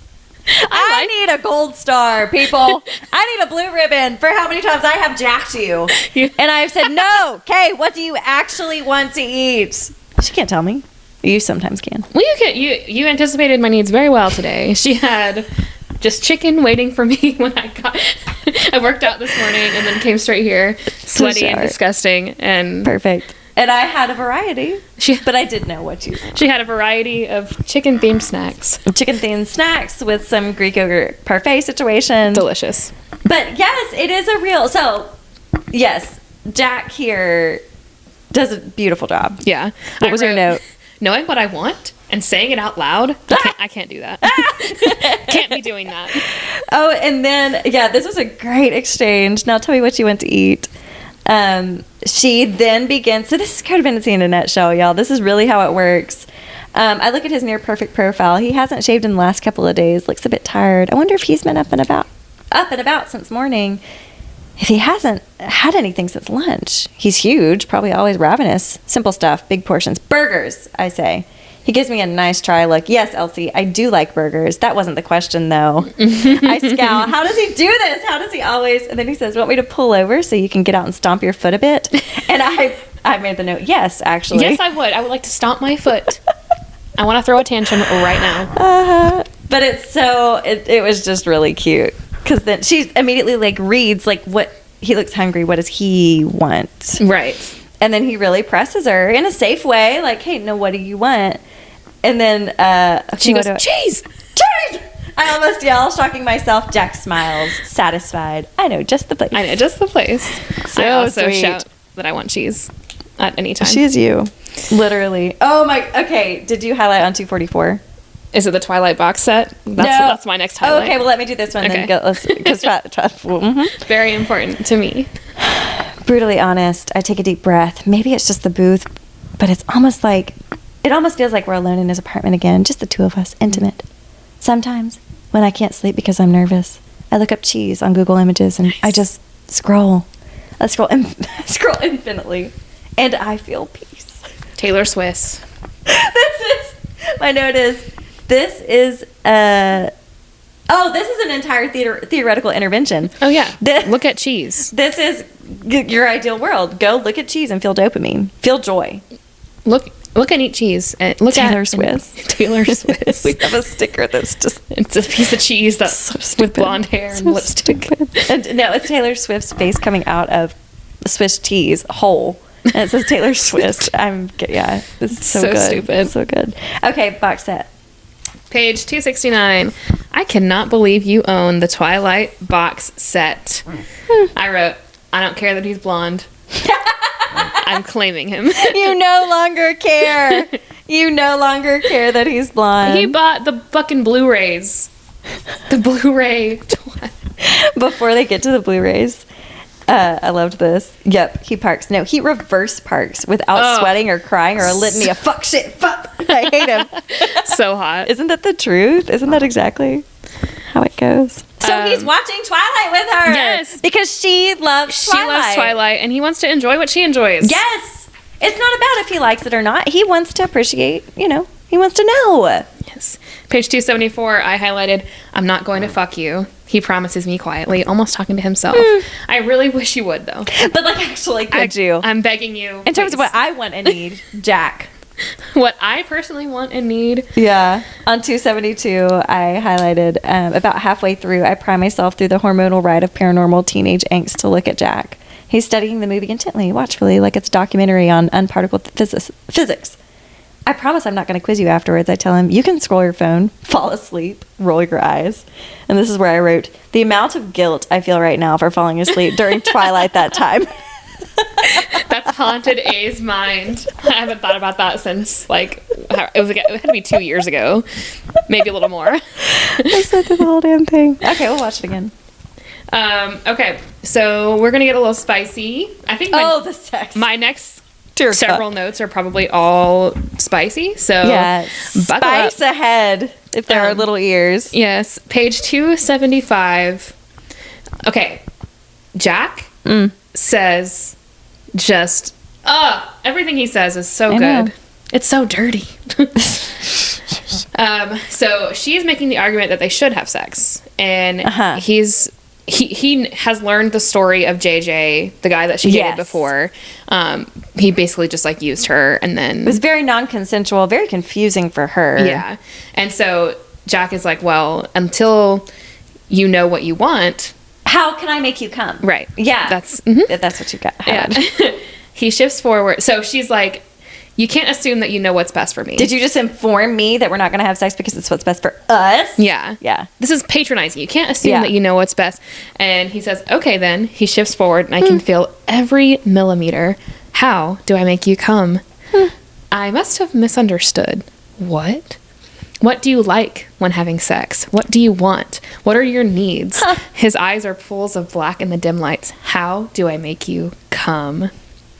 Well, that's uncalled for. I just wrote, I think, Jack, I feel like you know exactly what to do. Yeah. Jack, come on. Sounds like I think you know what to you can tell me. do. Tell me what I want. I mean, they have like a real exchange of several pages on this, and he's got a point. You probably have it highlighted too on 277. Elsie, he's behind me. I see his reflection in the glass, holding my eyes like a mirror. She got up. She's frustrated. You have a pattern of doing things that you don't enjoy for the sake of others, and I need to be sure that the two of us don't fall into it. I need to know that you're not initiating anything with me because it's something you think I expect. And I need to be certain that you don't feel like you have to be some fantasy lay whose only focus is my pleasure, that you're in a place where you're able to acknowledge and articulate your needs. Gross. Yeah. Terrible. I would like you to anticipate my needs and do it for me. I open my eyes. He is, I want him for myself. I have no idea what shape, timeline, texture, but I do. I'm thinking that I don't know how you can make me come, but it'd be fun to find out together. Yes. That's right, my girl. Yes. Experimenting. That's fun. And she articulated that. She's right. Like, I don't know. I don't know. It would be fun to find out together. That's what I want. Yeah. And that did it. It also did it that she stripped. My note here is Allie Hazelwood knows what she's doing. It should be noted that this is their first kiss. This is their first sex scene, and it is page 278. Yes. So, but it's long. Like, oh my, yeah. the interaction. There's 3 or 4. Like everything from to the end of the book. Yeah. They have sex several times. Mm-hmm. Like it's the pay. I promise the payoff is worth it. The payoff's good. Yeah. We wouldn't steer y'all wrong. Okay. This is Elsie's inner monologue. I'm not insecure about my body, probably because I'm so busy being insecure about every other little thing that I do. But if I had any doubts about whether I'm attractive, pretty, desirable enough to him, they dissolve like sugar and water. Jack's cheeks are pink, his pupils are fat, fixed at some point between my belly button and the elastic of my panties. And at his sides, both of his hands twitch, then clench into fists. She knows. It's the neuroscience of it all. Yeah. She, unlike any other author that I've read, she captures arousal, the literary description of sexual arousal and engagement in some of the most accurate, intoxicating, like this is it's just like if you are looking for descriptive, this is very descriptive. It's very descriptive, and it's just like it's good. It's good. 2 thumbs up. Oh, 2 thumbs up. Okay, page 279. I'm going to read you most of the description of their first kiss. This is just a kiss. This is just a kiss. And it is to be noted that it is longer than the oral sex scene in Happy Place. I'm going to read you the whole damn thing. Yeah, please do. Because it is longer than the entire sexual encounter in the outdoor shower in Happy Place. Jack is not clumsy, not ever, but the embrace somehow is. Too hurried, greedy, impatient, the momentum too strong when he presses me against the window. The cold glass bites into my skin, a heady contrast to the unyielding weight of his chest on my front. Why are you His mouth is on mine, and I'm overwhelmed, then dizzy and confused. In my experience, kisses are brief, something to do before moving to other body parts, to the real thing. But Jack won't let this one end. His tongue presses against mine, strokes slowly, coaxes my jaw open. He kisses me like he's already inside me, and I don't know what to do about that. So the moment stretches endlessly, full and hot, until I cannot help squirming against him. It's like, I don't have words to describe. Just, y'all gotta read it. Like, if you haven't read this, Oh, God. read this and report back. Is this just because I'm hopelessly straight? Like, Yeah, is this straight people porn or what? like, I'm sorry. This is, like, so hot, though. We're here, though the windowsill digging On into the my fucking- hips till he lifts me on top of it. Still, he's taller, bigger, stronger, but he yields a few inches of advantage, and I arch into him, twisting to get closer. The response of her body, like the description of her sexual response, his desire and her sexual response is just wild. Well, and it's so accurate too. Yes, that's what. Like, I feel like I could feel myself in the situation, like having a man just adore her and like the first time. yes, ugh, Like, I can see you. Yes, waiting yes. down the hall for me. It's that. And it's why people who Up against the wall with me. Yes, it's the wanting, it's the needing, it's the restraint that he wrestles with. Yes. Oh, that is that's so giving hot. Brendan too. The whole like, no, I'm going to take care of you. I really want this too, and yeah. Yeah, I don't know what kink this is, but like, just loving watching a man just like struggle to hold Yes. his like composure. Yeah, but doing it because he's prioritizing your needs, I think that's probably the kink. It's just like, oh, you see my needs and Yeah. you're delighting in meeting them, and like it does become reciprocal, like Oh yeah. which is beautiful too. Like, he receives a lot of pleasure from her, and it's just really beautiful that he is really centering her. I know, it's so good. I know. He's in love. He's like head over heels. This scene is still happening, y'all. Page 281. Oh God, yeah. He's looking down at my body like it's a beautiful space oddity, something belonging to a minor goddess, to be investigated in filthy, methodical, obscene ways. His hand traces my flat stomach, skims the place where my thigh highs transition into tender skin, brushes reverently against the pod right above my panties, like this little thing my life depends on is as much a part of me as my navel. JJ asked me to take it off, said he found it off-putting, made bionic woman jokes. Ugh. And then there's Jack licking his lips and asking, where do I start?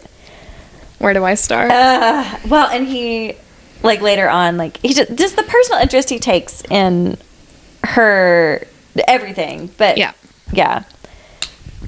Her insecurities are not just accepted, they're, like, celebrated, and, like, they make her her. Mm-hmm. He loves it. Wild. So she is obviously, I mean, she is a woman who exists in the world, so she's insecure about Sure. performing it. I mean, we all have felt insecure about our performance in the bedroom. And she's like, just do whatever you would do with any other woman, please. Like, Yeah. I don't make it special for me. I'm just treat me like every other woman. All these other girls. He laughs into my collarbone, then starts sucking on it. Elsie. Yes. And so I highlighted, if you were any other woman, his palms stroke my knees, spreading my legs apart. If you were anyone but you, I would take you to bed. I'd fuck you everywhere you let me. His fingers are like electricity climbing up my inner thighs, lighting up nerve endings. I would go down on you, maybe while you're going down on me. And because your tits look like something I'd be dreaming about for decades, I'd ask permission to come on them. Paint a picture. I said, okay. I'm signing off. Yeah. You know, now that you've described for me what you'd like to do, Jack, I'm into that. I would like to participate So in that activity. That you just, dear God, this, wow. The like possession. Oh my God, when he gets into that, I think that's later. Oh, I highlight it. Don't worry. Oh my God, come on. Page 286. I think you should let me go on my knees and eat you out till tomorrow morning. I said, excellent suggestion, Dr. Smith Turner. That is your, I think, make sure my eyes are on his. I think we should go to bed, have sex, real sex. And he says, yeah, he's on his knees. How do we like our men? On their knees. Hey. Yeah. And let me tell you, This was all her pleasure for like 10 pages, and he's still not come. this scene is so long. Like, it has to be at least 10 pages, and it's all about her. Center of attention. Yep. It's Yeah. Oh, and wild. She comes like 4 times. oh, it's so good. Guys, gals, non-binary pals. He eats it with the panties on. He sure do. It's so good. Sure do. I mean, honestly, he eats it every way he possibly can. And we know that because it's described in intimate detail And multiple times. And he's begging for it. Yes. There is not a bit of hesitancy. The only reason that yeah. my next highlight, page 287. I will give you anything I have, anything you want, if you let me go down on you right now. I said, you know how we like our men, especially when they beg for it. Yeah. He's literally begging for it. He is so in love. He's been dreaming about this moment for months. And her world is absolutely coming apart. She has never... She's like, well, yeah. Allie Hazelwood does this in all of her books. She's a girly who we love and appreciate. She has done this with every heroine, and I absolutely love it. But it's the best sex of their life. Like, in this moment, you're witnessing isn't this the first time she's ever come in front of... Yeah, she has like a realization. She's like, I'm actually going to have an orgasm. I'm going to come. And he's like, yeah. Yeah. That's what we do. He's like, yeah, when we have sex, you're going to come. Like... That's us having sex. But she's just not, that was never it. Yeah. Because y'all, when you're just thinking about other people's wants and needs, it sure is hard to think about your own sexual pleasure, isn't it? Oh, it's so hard, especially when, like, if you've never practiced voicing what you want and need, or if you don't, if you have no idea. And if you're not what with a partner who gives a fuck about trying to explore that. Yeah. Okay. I only highlighted this other part, but I'll give you the context for it. Just because, y'all, I want you to know how descriptive this book is. We're here to help. Yes. So this is Elsie talking. What do you want now? Putting aside your rules, because he's basically made the rule that they're not going to have penetrative sex tonight. Bullshit. Yeah. I roll my eyes at the last word, which seems to amuse him. My stomach blooms with heat, a physical reaction to his dimple. I don't have to. Honesty. Okay. He exhales and stares down at my body, considers the possibilities. I want to come on your stomach. Oh, I expected, I don't know what, not this. Huh. Is it a kink you have? He shakes his head. Not usually, no, but he looks past my eyes, uncharacteristically bashful. Honesty, I request. I never thought of myself as the possessive type, but you were someone else's for a long time, and it drove me a bit crazy in my lizard brain. Tell me more about your lizard brain. I want to know more about your lizard brain. I am ruined for every other book hero. That's what I'm saying. And we've read a lot. And we've read a lot of garbage. This is not garbage. Wow. And it's dirty. I think that's the thing that we've read before is usually we have a really good plot, and then we have, if it is a book with really good plot, it is then smut that's very romantic but leaves a lot to the imagination. Which we get. I appreciate that. Can be super beautiful too. This is beautiful and explicit. Oh, we didn't You even can have both. We didn't even read the there's a description of like these are meant to be read alone. His fingers feel inside and a description of when we add more fingers to the it's extremely there descriptive. are equations involved. Yes. Yeah, it is you gotta read this alone because oh my god. But that's the thing, like this is not just beautiful and romantic, it is also like really hot. And I think that's just the fun of it, y'all. It's so good. So that sex scene, oral sex, a lot of touching, starts in like the early 270s. And my last highlight in that scene, page 292. That is 20 pages, y'all. Of tension. Their first time. Yeah, it's so good. We haven't even had penetrative sex yet. No. Page 292. Be gentle with me, Elsie. That's all I ask. And I said, I make no such request. I'm asking you to not. Actually, could you not? I'm asking you to not be gentle with me. Exactly. Dr. Smith Turner. But he's saying, be gentle with my heart. because he's all in. I wrote multiple page spicy scene with no penetrative sex. Bless you, Allie Hazelwood. Because like it's a sign that then the penetrative sex is going to be great too. Like it's just it is great. In fact, can confirm. Can confirm. It's exactly what you My want. God. Okay, page 302. I highlighted this and sent a picture to another group of friends who also read smut, and I said, I think my smut is trying to attack me. Okay, this is Jack talking. Somewhere along the way, your wires got crossed. Your brain decided that you're not worth people's time and effort, and that if you ask anything, they won't just say no, they'll also leave you. He says it matter-of-factly, like he's the Archimedes of Syracuse, repeating his findings about upward buoyant forces to the Acropolis for the 10th time.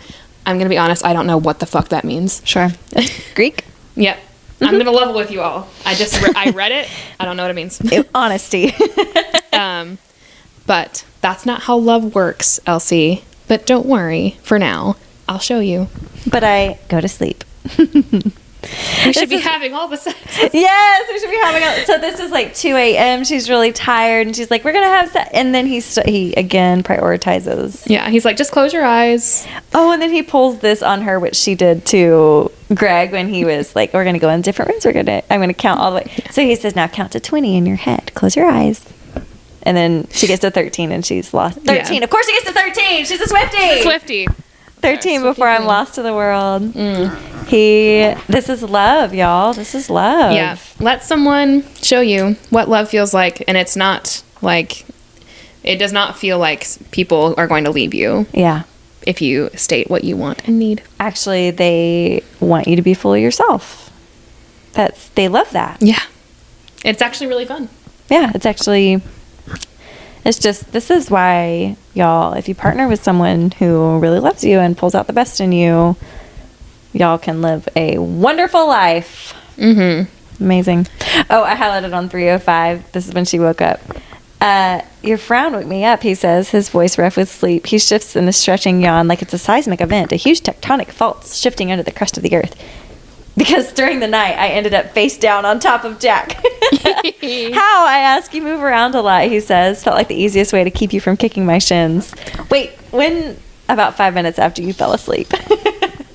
He picked her up, and because he's huge, picked her up and, like a little baby. A little baby. Just like, I'm going to sleep on my back, and you're just going to sleep right here on top of me.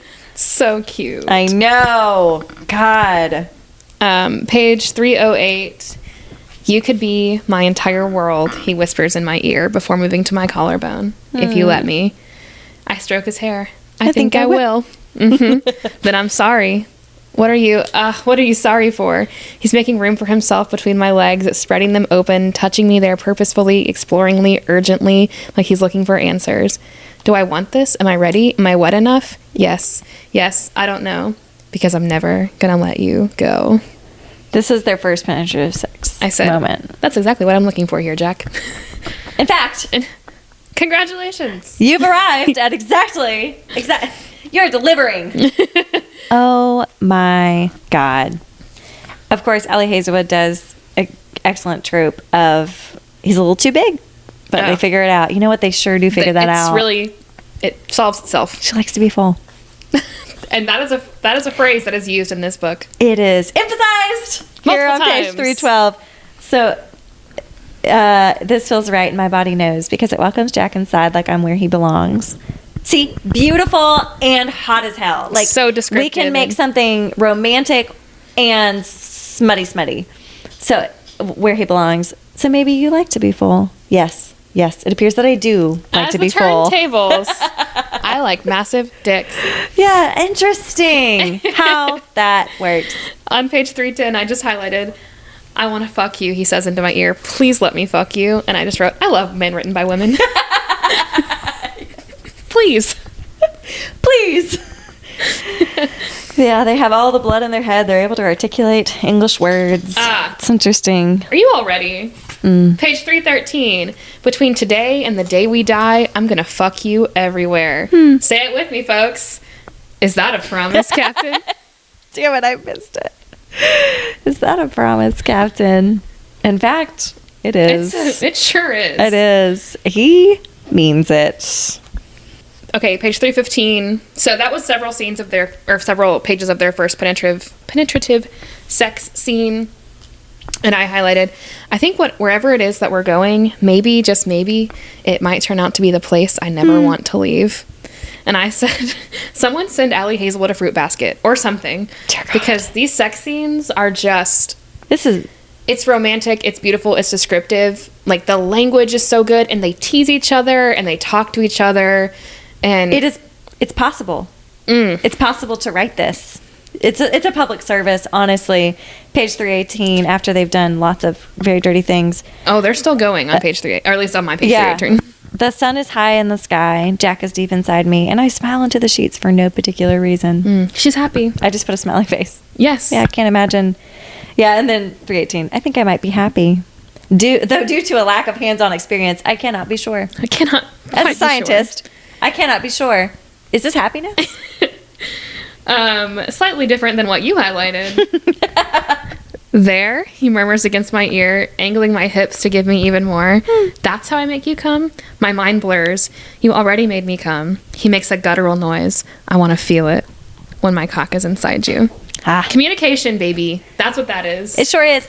And this is data. He's collecting data for future rendezvous where he is going to do this again. He needs this data. Is this it? He's a scientist. Is this the spot? This is research for science.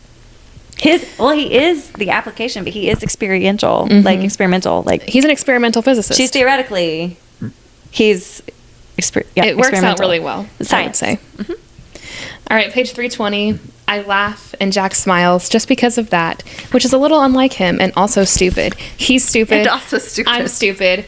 We're stupid. Or maybe we're just 16. And I wrote, I've seen sparks fly whenever you smile. Dropping my shit. So cute. Yeah, he's stupid, I'm stupid, maybe we're just 16. Jack Smith Turner, Jonathan Smith Turner, and I have had sex more than once. More than once. And now we're having breakfast at 1 p.m. This is not my timeline, but I'll claim it anyway. I made the note, this is the best timeline, and it's hers. It actually is your timeline, honey. Happiness is accessible within your own timeline. Whatever timeline you're in string theory, you can be happy, folks. Yep. All right, for y'all taking notes, there was a page 270, there was a sex scene. Page 280, there was a sex scene. We're still going. 318, there was a sex scene. Page 326. We're doing it again. He takes my hips within his hands and holds me like I'm a precious artifact, at once firm and gentle. He kisses between my legs, and their long, savoring, messy, slow licks that have me arching up against the couch and trembling into his mouth. There is something shameless about this. The way he enjoys it, the sounds he makes, the fact that he seems to go away at moments like he does this for his own pleasure more than for mine. And I just wrote a round of applause for Jack enacting my exact fantasy of getting eaten out while watching Twilight. Yes. She does make the comment somewhere down the road. Second time we do this with Twilight in the background. He says, I can't believe we missed the part where Bella beats up Jacob. Jesus, Elsie, what is this movie? This is your fantasy. All right. And then later on down that same page, I highlighted this because I was thrown off by Dr. Jack Smith Turner using praise unprecedented. Oh, it was so hot. Unprecedented. I cling to the sweaty muscles of his back, feel my entire body shake, and then he orders, eyes on me. Dr. Smith, excuse me, sir. He's, yeah. As the evening becomes night. You can't just start saying eyes on me without precedent, my guy. Yeah, doctor. I got so nervous. I was like, oh my God. I was just a little on edge. I had been reading this like all in one sitting, and so I was like, I was very wound up. Yeah, I was staying up late reading it, and I was just like, you know that feeling when it's like, you're all in. It's a book you can't put down. It's the best feeling in the world. Oh, it's so good. One of them anyway. And so good. All right, page 351. We're almost done, you all. Yeah. There is a little tension, not a third act breakup necessarily, but They don't break up, but, you know, Yeah. she works through some stuff and they get back together. yeah, that's as they do. He talks more about his mom. There's all the plot points are tied up Yeah. because this is an excellently written book. It sure is. So on page 51, this is Dr. L, her mentor, speaking. The narcissist asshole. Yes, that one. And her name is Elsie, and he calls her Elise. So if that gives you any clue to how much he actually cares about her. Well, it's intentional. Yeah. He's got, It's a power trip. yeah. Elise, if it weren't for me, you wouldn't have entered graduate school. I chose you. Whatever career you have, you owe it to me. You should be very careful and not forget that. In the words of Taylor Swift, there are going to be people along the way who try to undercut your successes or take credit for your accomplishments. Someday, when you get where you're going, you'll know it was you who put you there, and that will be the greatest feeling in the world. Oh, yes.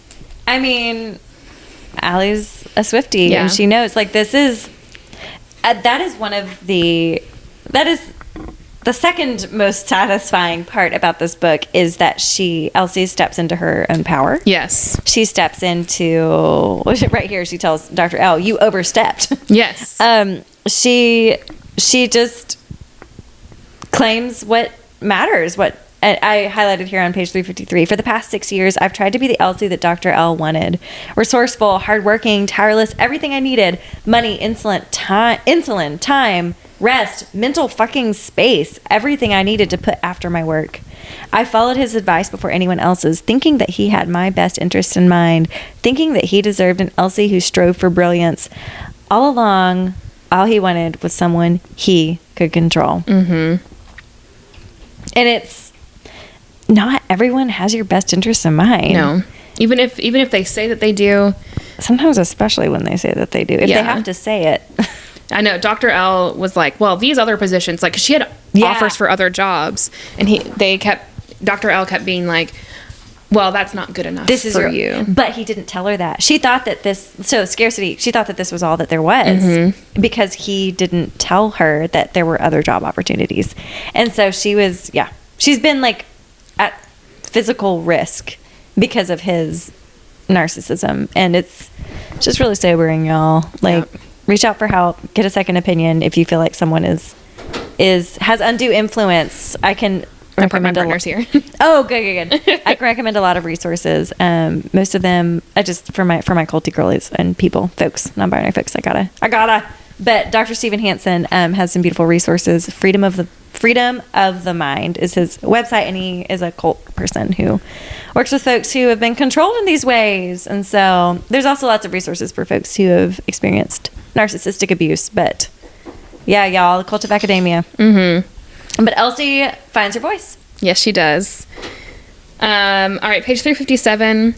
I've highlighted, I feel selfishly, beautifully happy. I just chose something on my own, for my own, without first building a sophisticated theoretical model of other people's advice, preferences, and needs. Selfishly and beautifully happy.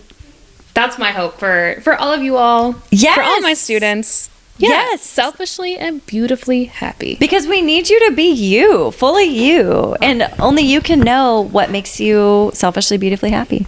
Yes. Because it's actually not selfish. And it's important to note. Speaking of not selfish, Cece, who is just absolutely the most wonderful best friend, she, on page 360, when I get home, Cece is wearing, this is a bulleted list for the record, bullet 1, a teddy, 2, an apron, 3, a single knee sock, 4, nothing else. She's cooking and swaying to the sound of something I cannot hear. She's cooking and swaying to the sound of something I cannot hear, occasionally breaking into off-key singing. No, that's not me. I can't carry a tune. In the direction of Hedgie, who keeps frolicking in a bowl of dry kitten food. I've highlighted this is Elsie talking to George because she's going to accept the position that George offered her, a research position. And George says, I really didn't think you were going to accept. And Elsie says, I know. My heart beats a little faster, but in the end, it was an easy choice because I wanted to. Yes. Because I want to, because I don't want to. Yeah. Two very important things. Yeah. Memorize it, practice it in the mirror. Yeah. Honestly, oh my God, I recommend this for folks a lot.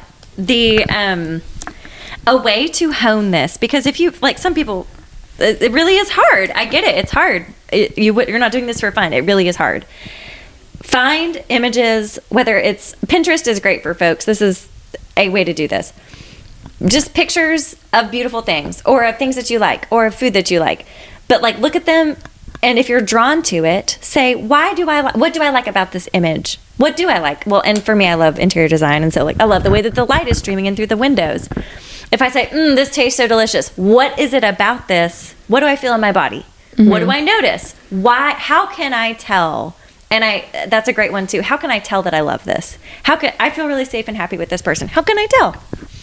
How do you know that? Well, because I feel relaxed, you know, and so go through it. You're honing your sense of why. But just like Elsie had the APE, she had like the whole system for honing how to meet other people's needs. We have to hone and develop how to meet our own needs. A felt sense of why do I want this? Why do I like this? Who am I? Yes. So, this is my last note. This is we're resolving the like little teeny tiny third act breakup that happens.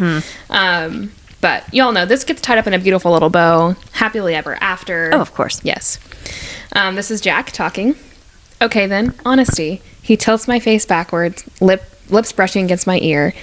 I want you, Elsie, all the time. I think of you all the fucking time. I'm distracted. I'm shit at work. And my first instinct, the very first time I saw you, was to run away. Because I knew that if we start doing this, we would never stop. And that's exactly how it is. There is no universe in which I'm going to let you go. I want to be with you, on you, every second of the day. I dream of crazy things. I want you to marry me tomorrow so you can go on my health insurance. I want to lock you in my room for a couple of weeks. I want to buy groceries based on what you like. I want to play it cool, like I'm attracted to you and not obsessed out of my mind. But that's not where I'm at all. Not at all. And I need you to keep us in check. I need you to pace us because wherever it is we're going, I'm here. I'm already right here. Oh, come on. I wrote, I want your midnights. I'll be cleaning up bottles with you on New Year's Day. Oh, yes. Take a shot, folks. I highlighted through here, she's going through, this is shortly before that, and she's talking about, communication, and you need to buy curtains because it's really bright in here. It's too fucking bright in your house. Yeah. And it's hot. Like the communication, he is so clear about what he wants, and then she learns how to be really clear about what she wants. And the epilogue is so good. I love A Happily Ever After. Mm-hmm. This is certainly one of them. And I love the reality of 8 months later. 8 months later, she feels all these things, and she gets right there with him. And she closes it with, Dear Jack, I know I've been slow, but I just want you to know something. I'm right here with you. Oh, and it's so good. Yes,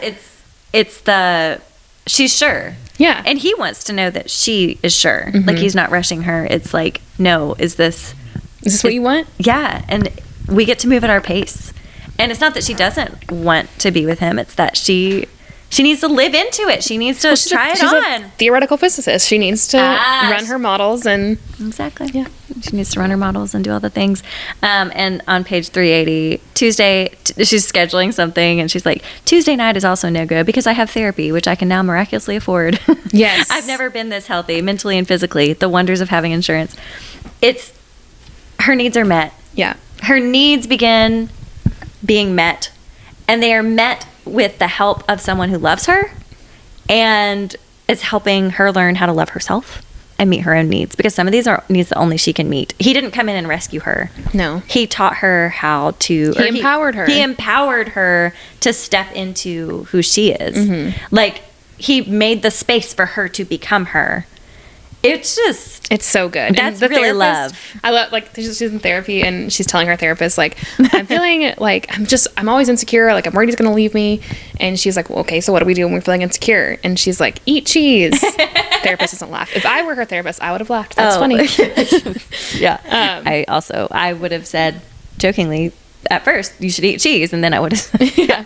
And then it's like, what do we do when we're feeling this way? We articulate our feelings to our partner.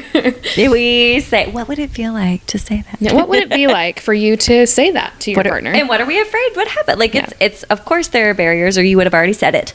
So let's talk about why. Yeah. Why that feels hard. It's just, people deserve to have their needs met.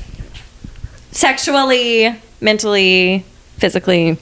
All of the above. Emotionally. It's very important. And this book, and it just, she's covered it. So good. I love that I have it in a hard hold. copy because it's just like, I can look at it and my heart can be warm. Precious. It's orange. It's gorgeous, and it's me and my partner.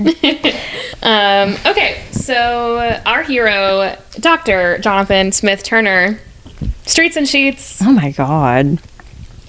He's 5s across the board. I'm going to have a hot take real quick.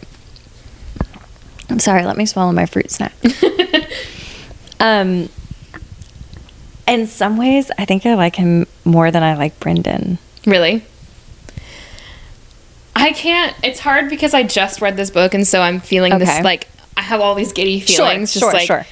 And I can't remember. You need some space to run your models and. Well, I just don't know. Like, did I feel this way after I read It Happened One Summer? I probably did. Okay. But because this is so fresh, I'm like, oh, I love him so much. Yeah. I mean, I can say I think you identify far more with Elsie than with Piper. Yeah, like that's personality-wise too. Mm-hmm. Like I don't know. I think we're gonna. Here's why I'm lobbying for you to also come onto the bandwagon of him being our new measuring stick for all other men. It is because he is objectively a Lego man. Objectively, he is. He is. And if I could win you over to the magic of him being your new favorite too, then I would win. You would win. There's nothing to win. But yeah, it's not about you and what you actually like. To win. It's about the needing to win. No, I'm only joshing. But like, this was an easy. This is whether or not you come to my side here. This is an easy like new measuring stick male character for me. Yeah, I mean, I think he's definitely up there. Yeah, I'm saying he's 5 in the streets, 5 in the sheets. Totally. He communicates. He's adjusted. His needs are met. He knows what he wants. He communicates he's that. Loyal. He does a good protect. He's got a little bit of possessive streak, which we like. Yeah, we're into. He's but in a hot way. Hopelessly in love. So good. Yeah. I love him. He's rich. Come on. He drives a Tesla, baby. I mean, fuck Elon Musk, but... Yeah. There are several references to fuck Elon Musk in this. It's fun. Hallie Hazel hates Elon Musk. Yeah, it's cute. Yeah. Okay. Our heroine, what do we think? I love her. I mean, this is hard because I deeply identify with this character. And yes. I like her because she feels like a real person. I absolutely love I mean obviously if she would have stayed this person the whole book, just not knowing who she was, that would have been really frustrating. Mm-hmm. So human, so good, so real. How she's able to step into isn't it wild how people can be so accomplished and talented and fucking theoretical physicists but think that they're worthless? I know. That is why That's we crazy. need therapy. Yeah, that is objectively she's it's just wild to me because she's so amazing. So we saw that. We always knew that from the beginning that she's incredible, she's talented, she's brilliant. But then for her to learn that at the end, one of my favorite heroine story arcs. So good. 5. I'll give her a 5 too, just because she has a full character development. She does. She moves through a plot where she has triumphs and failures, and she has a full development arc. Exactly. And by the end of the book, she has moved forward in her self-actualization, but she's still working on it. She's a person. That's real. She's not perfect, and she at the end of the book when she's trying to tell Jack, hey, I'm feeling a little insecure, she still struggles to get it out because it's hard to change that wiring in your brain. But the sign of a healthy person is not that they're perfect. It's that they're actively working on it and taking ownership of their shit and growing. that's the beauty of life. Like, you're not supposed to be like a fully self-actualized person, like overnight. Especially not at 28 or however old. I think she's however not old even she is. 30. Yeah. But yeah, being a person, just be a person. Yeah. But like, take responsibility for your shit. Love it. Okay, story. Was there one? Did we care? One of my favorites. One of the best character-driven stories. Honestly. That I've read in the past. Like, I mean, We're euphoric. I'm happy to have my mind. This will always rank really high. This is not a book that anything could like displace and be like, oh, well, no, that one was better. I mean, I'm open to that. But like, this was amazing. And yeah, what would you say about the smut?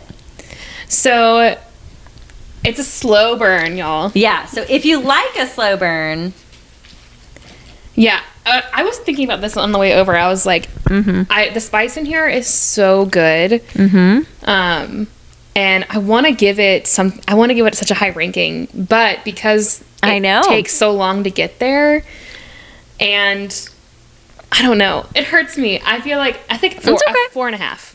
I think, and for some people, like, that's what they want. yeah, They're not out here trying to like. So, the article that I read the synopsis of at the beginning, I skimmed over it, and she has a gorgeous rating system of like PG, the different rating all the way up, and then there's R and X. So she like uses like examples of like scenes that like the smut are, R rated. I think the dogs would like to come inside. We're almost done. yeah, we are. We're landing the plane, but she rated it R, which I really appreciated. It's not X rated. No. This is not like completely like. They don't use the word squelch in this book like they have in other books we have read. Yes, exactly. Like so I do, that should be noted. Like, this is rated R, like it's explicit fully, which we love. Come on. Oh, it's so good. But it's also like it's tempered with like it's artful. Yes. Oh God. The writing is beautiful. The smut scenes, like I think there's 3 solid ones, and then there's some like alluding to a little bit throughout, like peppering in some like, and then we were in the shower or something. Yeah. But they span pages, 10 pages, 15 pages, like very detailed. So good, you all. For science. So, I mean, it does take a while to get there, but the tension building is beautiful, and it doesn't feel frustrating. Like, we've read books like Hook, Line, and Sinker where we were like, okay, I'm annoyed. Cute. Yeah. I'm annoyed at how long this is taking, but this was like the perfect amount of tension building, and then when like it all comes to a head and it finally combusts, it's like climaxes. When it climaxes, like we told you, like it was back to back to back after that. The payoff, and that's what we want. And like, I mean, it really is like a metaphor for sex. Like, the more you invest, like the bigger the payoff is going to be. It's like, that's just the truth. I think she knows this. I think she's a witch. I love her. I want to meet her. Allie, come on our podcast. Allie, please. oh my God, I would fangirl so hard. I respect her so much, and I'm so impressed. Y'all, was that our last rating? Our rating point. Y'all, drop everything. Drop everything now. And meet me in the pouring rain. I know, I was about to finish it. Drop everything, and after you're soaking wet from the pouring rain, and you've kissed someone on the sidewalk, and you've taken away the pain, go to Barnes & Noble and get the Barnes & Noble edition. Taylor Swift version because it has the Taylor Swift playlist. We're going to go do that just to have one so we can look at it. Yeah, have to. And yeah, keep us posted. Shoot us an email. Let us know your thoughts. If you object, if you saw anything, or if there's something we didn't mention and you'd like to share it with us, we'd love to know. Also, what are your thoughts on Taylor Swift? A little side journey, a side quest where we just Swifty it out. We would love to do that for you all. So yeah, shoot us an email, ourkinkykindlespod@gmail.com. Beautiful. Follow us on TikTok @OKKpod. It's the best. Yes. We love y'all. Thank you so much for listening. We have so much fun recording this. This has been such a meaningful part of our life. And yes, we love sharing great works of art. And this is theoretically a work of art. Whew. All right, y'all. Until next time. I can see you up against the wall with me. Listen to speak now immediately. Bye. Bye.